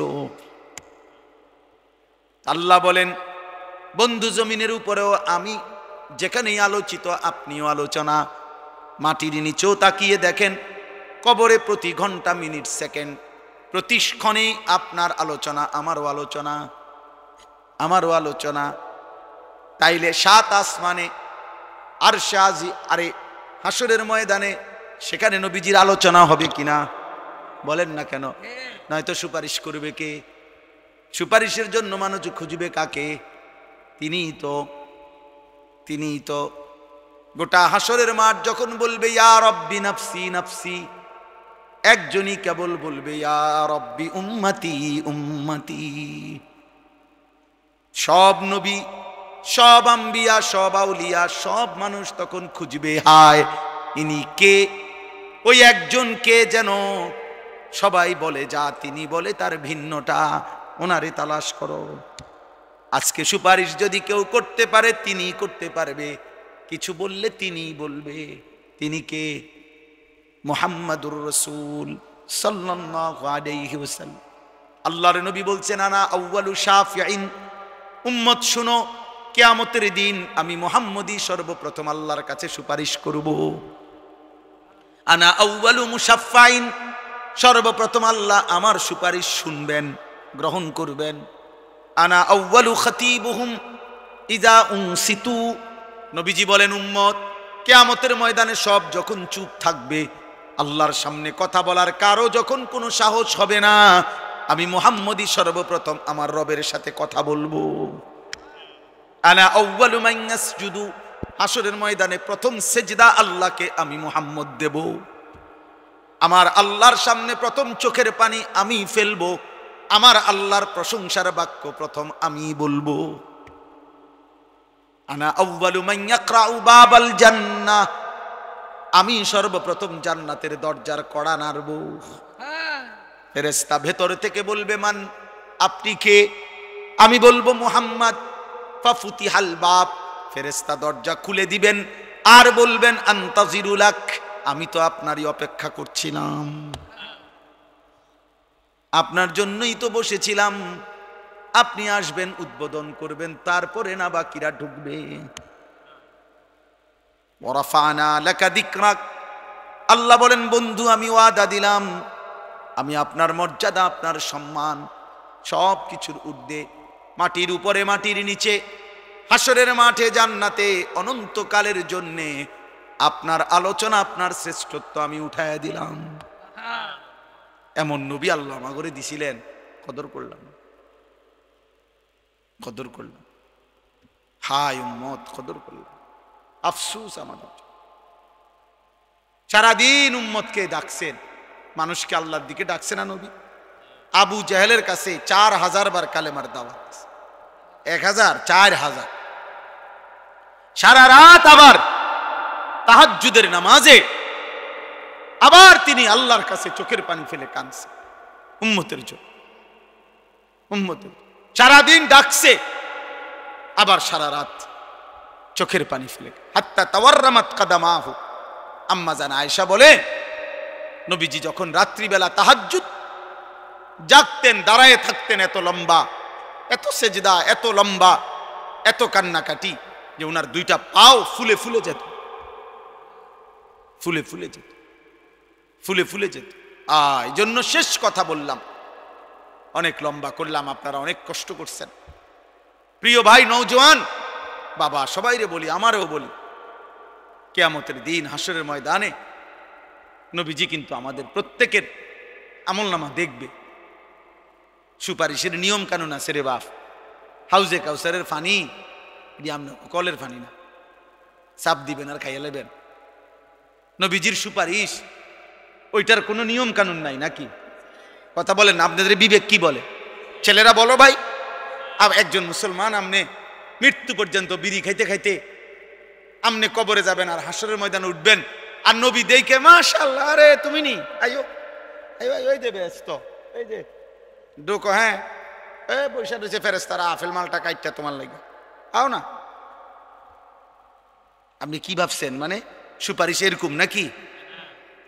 আপনি মিথ্যা বলতে থাকবেন, আপনি চুরি করতে থাকবেন, আপনি সুদ খাইতে থাকবেন, আপনি কিস্তি নিতে থাকবেন, আপনার ঘরে টেলিভিশন চলতে থাকবে, আপনি প্রত্যেক কথায় গালি দিতে থাকবেন, আপনি বাটফারি আর হারাম অবৈধ উপার্জন করতে থাকবেন, মহিলা বেপর্দা চলতেই থাকবে, আর আপনি মরলেই নবী সুপারিশ করে হাসরের ময়দান আপনার বেহেশত দিয়ে দিব। বেহেশত আপনার আব্বার সম্পত্তি, হ্যাঁ? সুপারিশ মামুর বাড়ি, খামখেয়ালি। আল্লাহ আমাদেরকে হেফাজত করে। প্রত্যেকে তার আমল নামা দেখাইতে হবে। নবীজি দেখবেন একটা একটা পৃষ্ঠা, যখন দেখবেন হায় যুবক তোমার আমল নামায় খোদার 365 দিনে কোনো দিন ফজরের নামাজ পড়ো নাই, 1 বছর, হায় মুসলমান, খোদার কসম নবী তখন চোখের পানি ফেলবে। উম্মত, আমার উম্মত এমন হয়, উম্মত 30 বছর আমার উম্মত সুদ খায়, 30 বছর আমার উম্মত মিথ্যা বলে, 30 বছর আমার উম্মত নাচ গান দেখে, আমার উম্মতের নারী 30 বছর বেপর্দা। এ আমার উম্মত? আমার উম্মত 365 দিন 1 বছরে কোনোদিন ফজরের নামাজ পড়ল না। এটা কি আমল নামা নিয়ে আসলো? আল্লাহর নবী খোদার কসম বলবে, একটা ছেলে হলো, মনে রাখো, নবী বলবে উম্মত এমন একটা আমল নামা দেখার জন্য আমি বুঝি 23টা বছর সারা রাত কাঁদছি। আমার এত চোখের পানির বদলা এই, আমি তাইফের ময়দানে কি পরিমাণ রক্ত ঝরাইছি উম্মত। আমার রক্তে আমার শরীর ভিজে, পায়ের জুতা আর আমার পায়ের তালু রক্তে জমাট বাইদা গেছে। আমি জুতাটাও খুলতে পারি নাই রক্তের কারণে। এর বিনিময়ে এই আমল নামা? আমার উহুদের দান দান শহীদ করার বিনিময়ে এই আমল নামা? আমি 14 দিনও পেটে পাথর বাইদা মাটি খনন করছি খন্দকের যুদ্ধে। আমি আমার সাহাবাদেরকে নিয়ে পেটে পাথর বাইদা ক্ষুধার কষ্ট সয়েছি, বিনিময়ে এই আমল নামা দেখার জন্য? এত মিথ্যা, এত চুরি, এত জিনা, এত ডাকাতি, এত সুদ, এত ঘুষ, এত বেপরদা, এত বিড়ি, এত সিগারেট। বলেন চাচা, বলেন বাপ, যে বোনেরা শুনছেন, মা বোনরা আপনারা বলেন। আর যদি কোনোদিন আসতে না পারি, একদিনে আসলাম ভাই। আর যদি কোনোদিন বলতে না পারি যুবক, আজ একবারই বললাম। তুমি মনে করো, তোমার যদি সামান্য বিবেক থাকে, কি বলবা নবীজির সামনে? কেমনে সুপারিশ চাইবা? এই আমল নামা দিয়া? হাউজে কাউসারের পানি চাইবা কেমনে? কেমনে বলবা বাপ? এজন্য নবীজি কাঁদবেন, কাঁদবেন। আল্লাহ আমাদেরকে হেফাজত করেন। এজন্য আমরা সবাই মিলে রাসূলুল্লাহ সাল্লাল্লাহু আলাইহি ওয়াসাল্লামের শাফাআত দরকার কিনা আমাদের? এই যে আমি একটা কিতাব বিক্রি করি আমার গাড়িতে মাত্র 200 টাকা, সুযোগ থাকলে কিনে নিবেন। এই এখানে সাদা গাড়িতে আছে। এটার মধ্যে আমাদের নবী তাহাজ্জুদ রাত্রিবেলা কিভাবে নামাজ পড়তেন, কতক্ষণ পড়তেন, কি বলতেন, এরপরে নবীজির সাথে যে শাফাত যারা পাইতে চায় কি আমল করলে ধারাবাহিক নবীজির সুপারিশ মিলবে। এরপরে আমাদের নবীর সাহাবীরা নবীদের উপরে কি কি দুরূদ শরীফ পড়তেন, এই সবগুলো দুরূদ এই কিতাবে আছে। অনেক মুবারক আমল নবীজির যে দোয়াগুলো, এগুলা এখানে আছে। সুযোগ থাকলে কিনে নেবেন 200 টাকা মূল্য। আল্লাহ তাআলা আপনাদেরকে তৌফিক দেন। আর যুবক ভাই ছেলেরা, বাবা, তোমরা যদি এত অল্প বয়সে নষ্ট হয়ে যাও, আগামীর ইসলামের জন্য লড়বে কে বাপ? মনে করো 20 বছর বয়সে যদি তোমার আল্লাহর একদম মন না চায়, মাত্র 18 বছর বয়সে যদি 1 ওয়াক্ত নামাজ পড়তে মন না চায়, তুমি বাবা কেমনে বাকি জীবন পার করবা?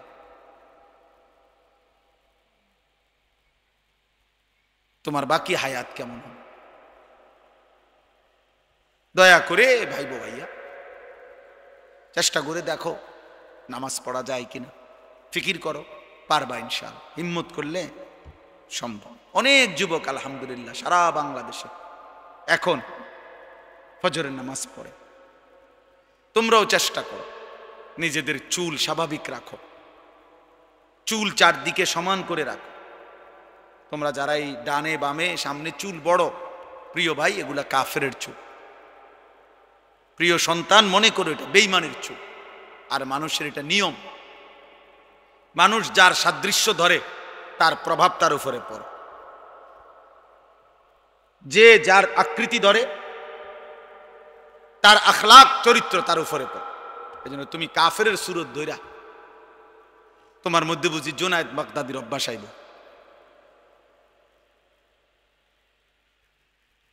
তোমার চুল চেহারা লেবাস পোশাক হইল বেঈমানের মতো, তো তোমার চরিত্র হবে বুঝি আব্দুল কাদের জিলানীর মতো। তোমার আব্বা চেষ্টা করেও, তোমার 14 গোষ্ঠী চেষ্টা করেও এর চাইতে বেশি দিতে পারে। ওইটুকু দুনিয়ায় মিলবে যেটুকু আল্লাহ লিখে রাখছে, ফাঁকি দিয়া আখেরাতটা বরবাদ করে দিবে। যত নারী দেখছো অত নারী কোনো তোমার জীবনে মিলবে না। যত সম্পদের লোভ করছো, টাকার যত প্রয়োজন মনে করো, এত টাকা কোনো মিলবে না।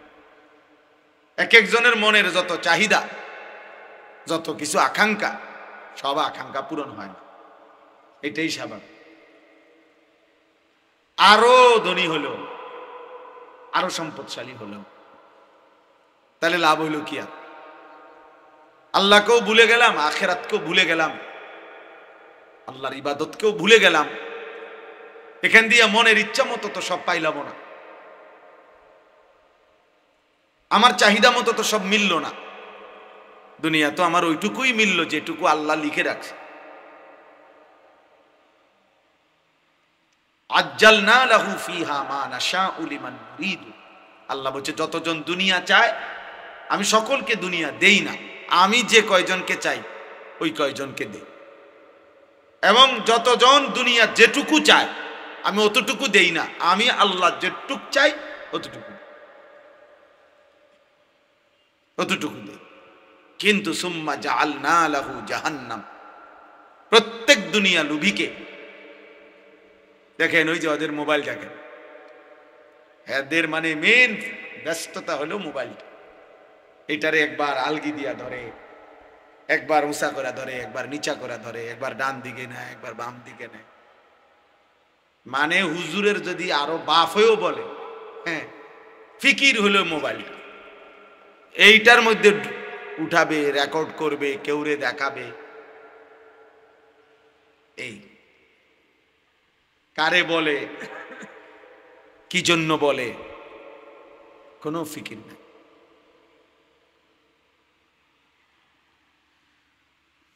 এটাই আমার জীবনের বড় আফসোস। আমি সব সময় বেশি আফসোস করি, মানুষ তো মাঝে মধ্যে একটু স্থির হয়। মানুষ তো একেবারে মাতাল লোকও তো মানুষে মাঝে মধ্যে তালাইয়ে যে নেশা করে, নেশাখোর, সেও তো 24 ঘন্টা নেশা করে না, মাঝে মাঝে তার নেশার ঘোর কাটে, স্বাভাবিক হয়। যখন আবার নেশা করে তখন হয়তো মাতাল হয়, কিন্তু নেশা মুক্ত অবস্থায় তো কিছু সময় স্থির থাকে। কিন্তু মোবাইলের আসক্ত এই নেশা করে 1 মিনিট থামে না, 1 মিনিটও থামে। রাত নাই, দিন নাই, সকাল নাই, একটাই কাজ, একটাই ফিকির, একটাই জীবন, একটাই স্বপ্ন, একটাই জীবন। 24 ঘন্টা মোবাইল। কি বাথরুম, কি পেশাবখানা, কি খাদ্য খাবার, ঘুম, ঘুম থেকে উঠা, ঘুম থেকে যাও, ঘুম যাওয়া। জীবনটা যেন অক্টোপাসের মতো বেঁধে ফেলছে, শয়তান বেঁধে ফেলছে। আফসুসের বিষয় ভাইয়া, আফসুসের বিষয়। মাঝে মাঝে তো আলাদা হওয়া উচিত গুনার থেকে, যে সারা দিন রাত মোবাইল এটা দিয়া করিটা কি? আমার কি কোনো আল্লাহ নাই? আমার কি কোনো রাসূল নাই? আমার কি মৃত্যু হবে না? আমার কি আখিরাত হবে না? আমি এখন আসতেছি বাখরনগর, কোম্পানিগঞ্জের পরে পরে যে স্টেশন, ও প্রাইভেট কার বাড়ি দিছে অটোতে, মনে একজন লোক দেখছি পড়ে রয়েছে, জ্যাম বাইজা গেছে, টমাটার মাছা পানি দিতেছে। হ্যাঁ, এই জিন্দিগি। যে যখন আহত হয় তখনই মনে পড়ে যে আল্লাহর কথা। পাওটা যখন ভাঙ্গা যায়, হাতটা যখন ছুটে যায়, মোটরসাইকেলটা যখন অ্যাক্সিডেন্ট করে, তখনই মনে পড়ে আল্লাহ বলতে কিছু আছে। তখনই শুধু আল্লাহকে ডাকার কথা মনে। আর নাই তো এর আগে মাতাল একবারও ভাবে না যে এই রোডে তো আরো মানুষও গাড়ি চালাইতেছে, আমি মোটরসাইকেলটা একটু সাবধানে চালাই। এটা তো আর আমাগো বাড়ির উঠান না।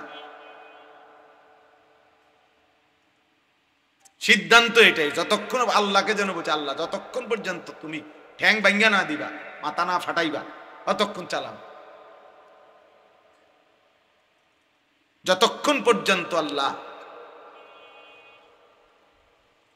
জীবন যৌবন ধ্বংস করে না দিবা শরীরের সক্ষমতা, ততক্ষণ দেখতে থাকবো না।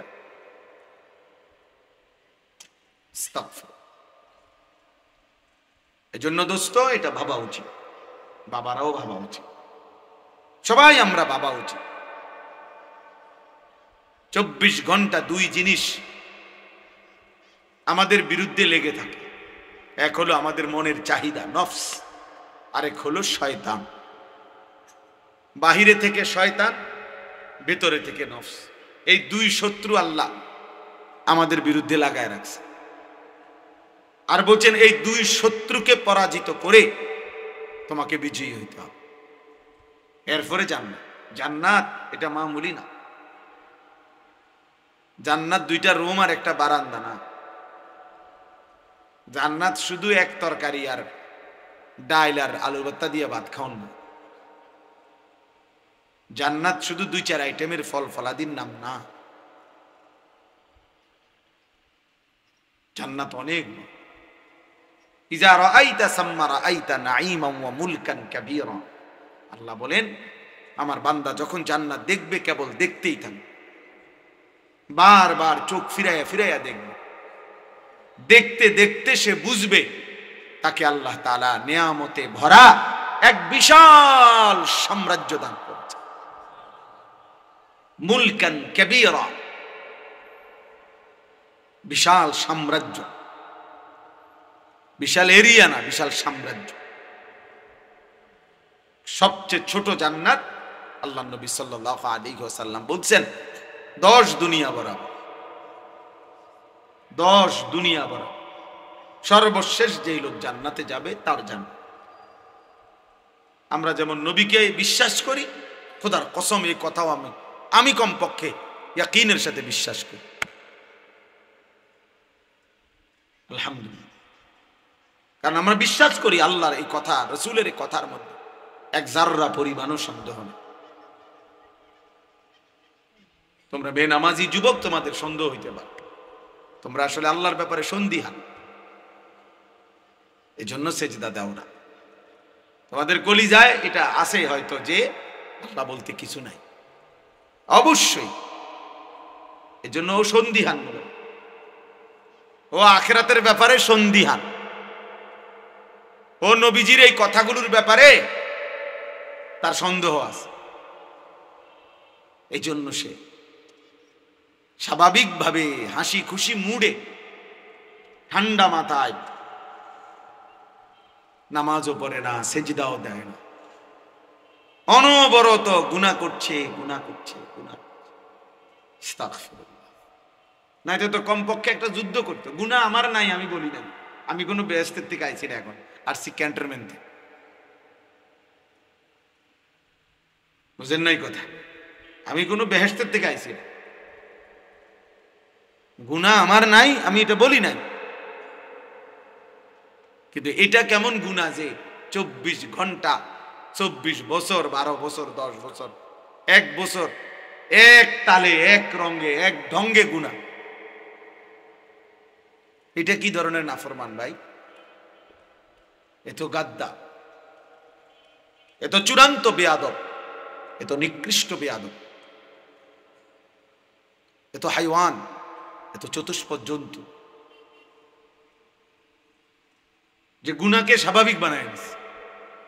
মিথ্যা বলে প্রতিদিন, চুরি করে প্রতিদিন, নারী দেখে প্রতিদিন, জিনা ব্যভিচারী দৃশ্য দেখে প্রতিদিন, সুদ খায় প্রতিদিন, ওজনে কম দেয় প্রতিদিন, কাস্টমারকে ঠকায় প্রতিদিন, হালাল হারামের কোনো পার্থক্য নাই প্রতিদিন, বিড়ি সিগারেট খায় প্রতিদিন, নাচ গান টেলিভিশন নর্তকী দেখে প্রতিদিন, কথায় কথায় গালি দেয় প্রতিদিন, ফজরের নামাজ পড়ে না প্রতিদিন। এই কি সাধারণ পাপী মনে করছেন? তো সীমা লঙ্ঘনকারী, এ তো সীমা লঙ্ঘনকারী, এ তো বেয়াদব, এ তো গাদ্দার। এই জন্য হাদিসে আছে, আল্লাহ নবী সাল্লাল্লাহু আলাইহি ওয়াসাল্লাম বলছেন, কুল্লু উম্মতি মুআফান ইল্লাল মুজাহিরিন। আমার উম্মতের সমস্ত পাপীর গুনাহ তওবা করলে আল্লাহ মাফ করে দিবে, কিন্তু গুনাহকে যে প্রকাশ্যে করে বেড়ায়, গুনাহকে যে স্বাভাবিকভাবে করে বেড়ায়, প্রতিটা বদদুয়া উচ্চারিত হচ্ছে অগবিরুদ্ধ। ওরা চিল্লায়া চিৎকার শুরু করে দিচ্ছে, আরে আরে আরে আরে তুই কি কও, থামো থামো, তুমি কি বলছো, তুমি আমগো বিরুদ্ধে বদদুয়া দিতে আসো। তখন সে বলছে, খোদার কসম, হে ভাইরা, আমার জিহ্বা আর আমার নিয়ন্ত্রণে নাই। আমি যতই চেষ্টা করছি মুসার বিরুদ্ধে বলতে, আমার মুখ দিয়ে তো তোমাদের বিরুদ্ধেই বের হচ্ছে। এরপরে খোদার কসম আছে, এরপরে এরপরে আল্লাহ তাআলা তার জিহ্বাটা লম্বা করে ফেলছে। কোরআন শরীফে আছে যে কুত্তার মতো, ফামাসালুহু কামাসালিল কাল, কুকুরের মতো জিহ্বা লম্বা হয়ে গেছে, একবারে বুকের কাছে তার জিহ্বা চলে আসছে। কুকুরের জিহ্বা যেমন লম্বা হয়ে যায়, কুকুরের উপরে কোনো বোঝা চাপায়া দিলেও সে হাঁফায় জিহ্বা লম্বা করে, এমন করে। আবার যদি এটা সরাইয়া ফেলে, খালি পিঠের মধ্যে কিছু নাই, এমনে দাঁড়াইয়া আছে, তখনও কুত্তা জিহ্বা লম্বা করে এমন হাঁফে। এরকম আল্লাহ তাআলা কোরআন শরীফে আছে, আল্লাহ তার জিহ্বা লম্বা করে ফেলছে। এই জন্য দয়া করে দোস্ত, আল্লাহ তোমারে আমারে হেফাজত করছে। সারা রাত উলঙ্গ ছবি দেখার পরেও সকালবেলা মানুষের আকৃতিতে তোমারে হয়তো ঘুম থেকে উঠাইছে, কিন্তু কোরআন শরীফে একটা আয়াত আছে, ফি আইয়ি সূরাতিম মা শাআ রাক্কাবাক, আল্লাহ চাইলে যেই কোনো আকৃতি দিতে পারেন। তাফসীরের মধ্যে আছে, খোদার কসম, মুফাসসিরিন ওলামারা বলছে, আল্লাহ চাইলে কাউকে মানুষের দেহ রাইখাও চেহারাটা কুকুরের মতো শুকুরের মতো বানায় দিতে পারে। এবং এটা আল্লাহ তাআলা পিছনের জামানায় করেছেন কিনা, কুনু কিরাদাতান খাসিইন, পূর্ববর্তী অবাধ্য জাতিদেরকে আল্লাহ তাআলা শুকর বানায় দিয়েছে। ছিল তো মানুষ, আস্তা মানুষ, কিন্তু চেহারাটা শুকরের মতো, চেহারাটা শুকরের, চেহারাটা কুকুরের মতো। আল্লাহ হেফাজত করে। অতএব আজকে এতটুকু কথাই, ওয়ালাউলা ফাদলুল্লাহি আলাইকুম ওয়া রাহমাতুহু মা যাকা মিনকুম মিন আহাদিন আবাদা। আল্লাহ বলছে, আমার দয়া যদি না হয়, আমার অনুগ্রহ, আমার রহমত যদি না হয়, বান্দা নিজেকে নিজে পবিত্র রাখতে পারবা না। নিজের পবিত্রতা নিজে রাখতে পারতা না, আমার দয়া হইতে হবে। আর আমার নাফরমানি করবা 24 ঘন্টা, আমি কেন তোমারে দয়া করব? আমি কেন তোমাকে দয়া করব বান্দা? এই জন্য দোস্ত, ভাত খাওয়ানো আর চরিত্রবান হওয়া এক কথা না।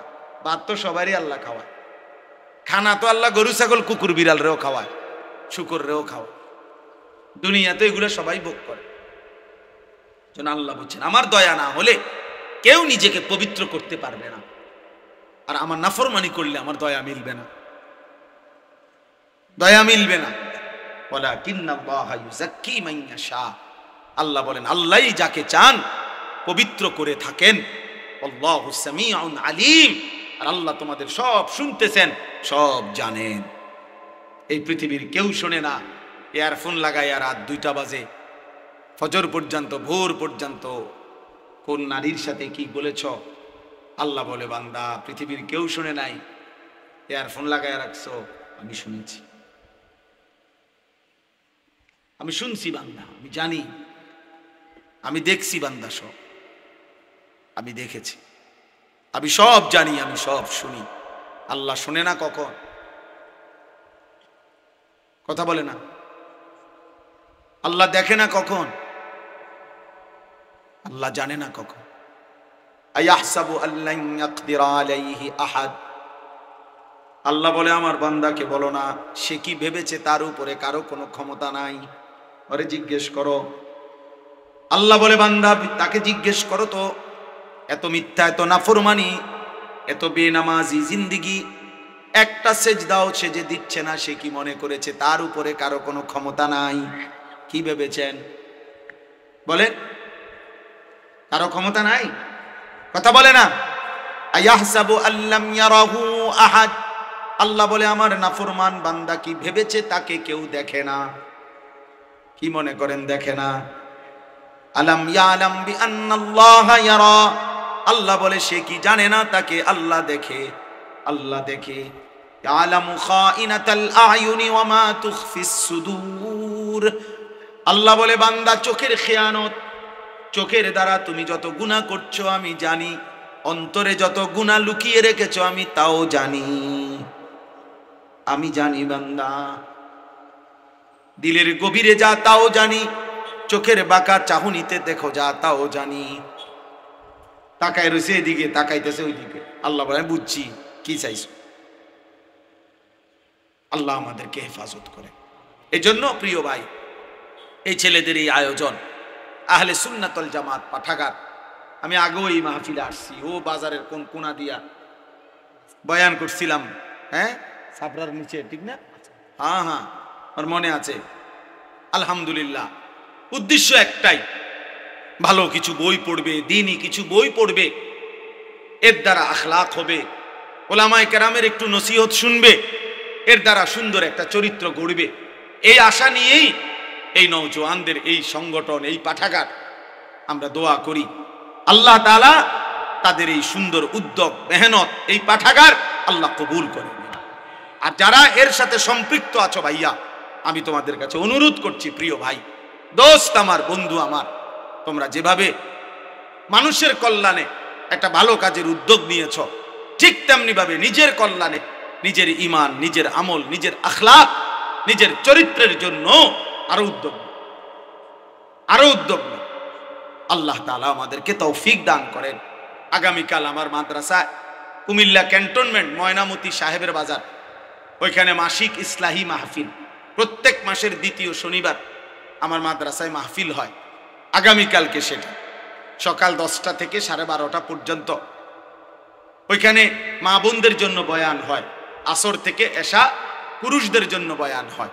আমার শায়েখ আল্লামা মুফতি মুশতাকুর নবী কাসেমি হুজুর এই মাসে বয়ান করবেন, আমরাও থাকবো ইনশাআল্লাহ। সুযোগ থাকলে নওজোয়ান ভাই কারো যাওয়ার চেষ্টা করবেন।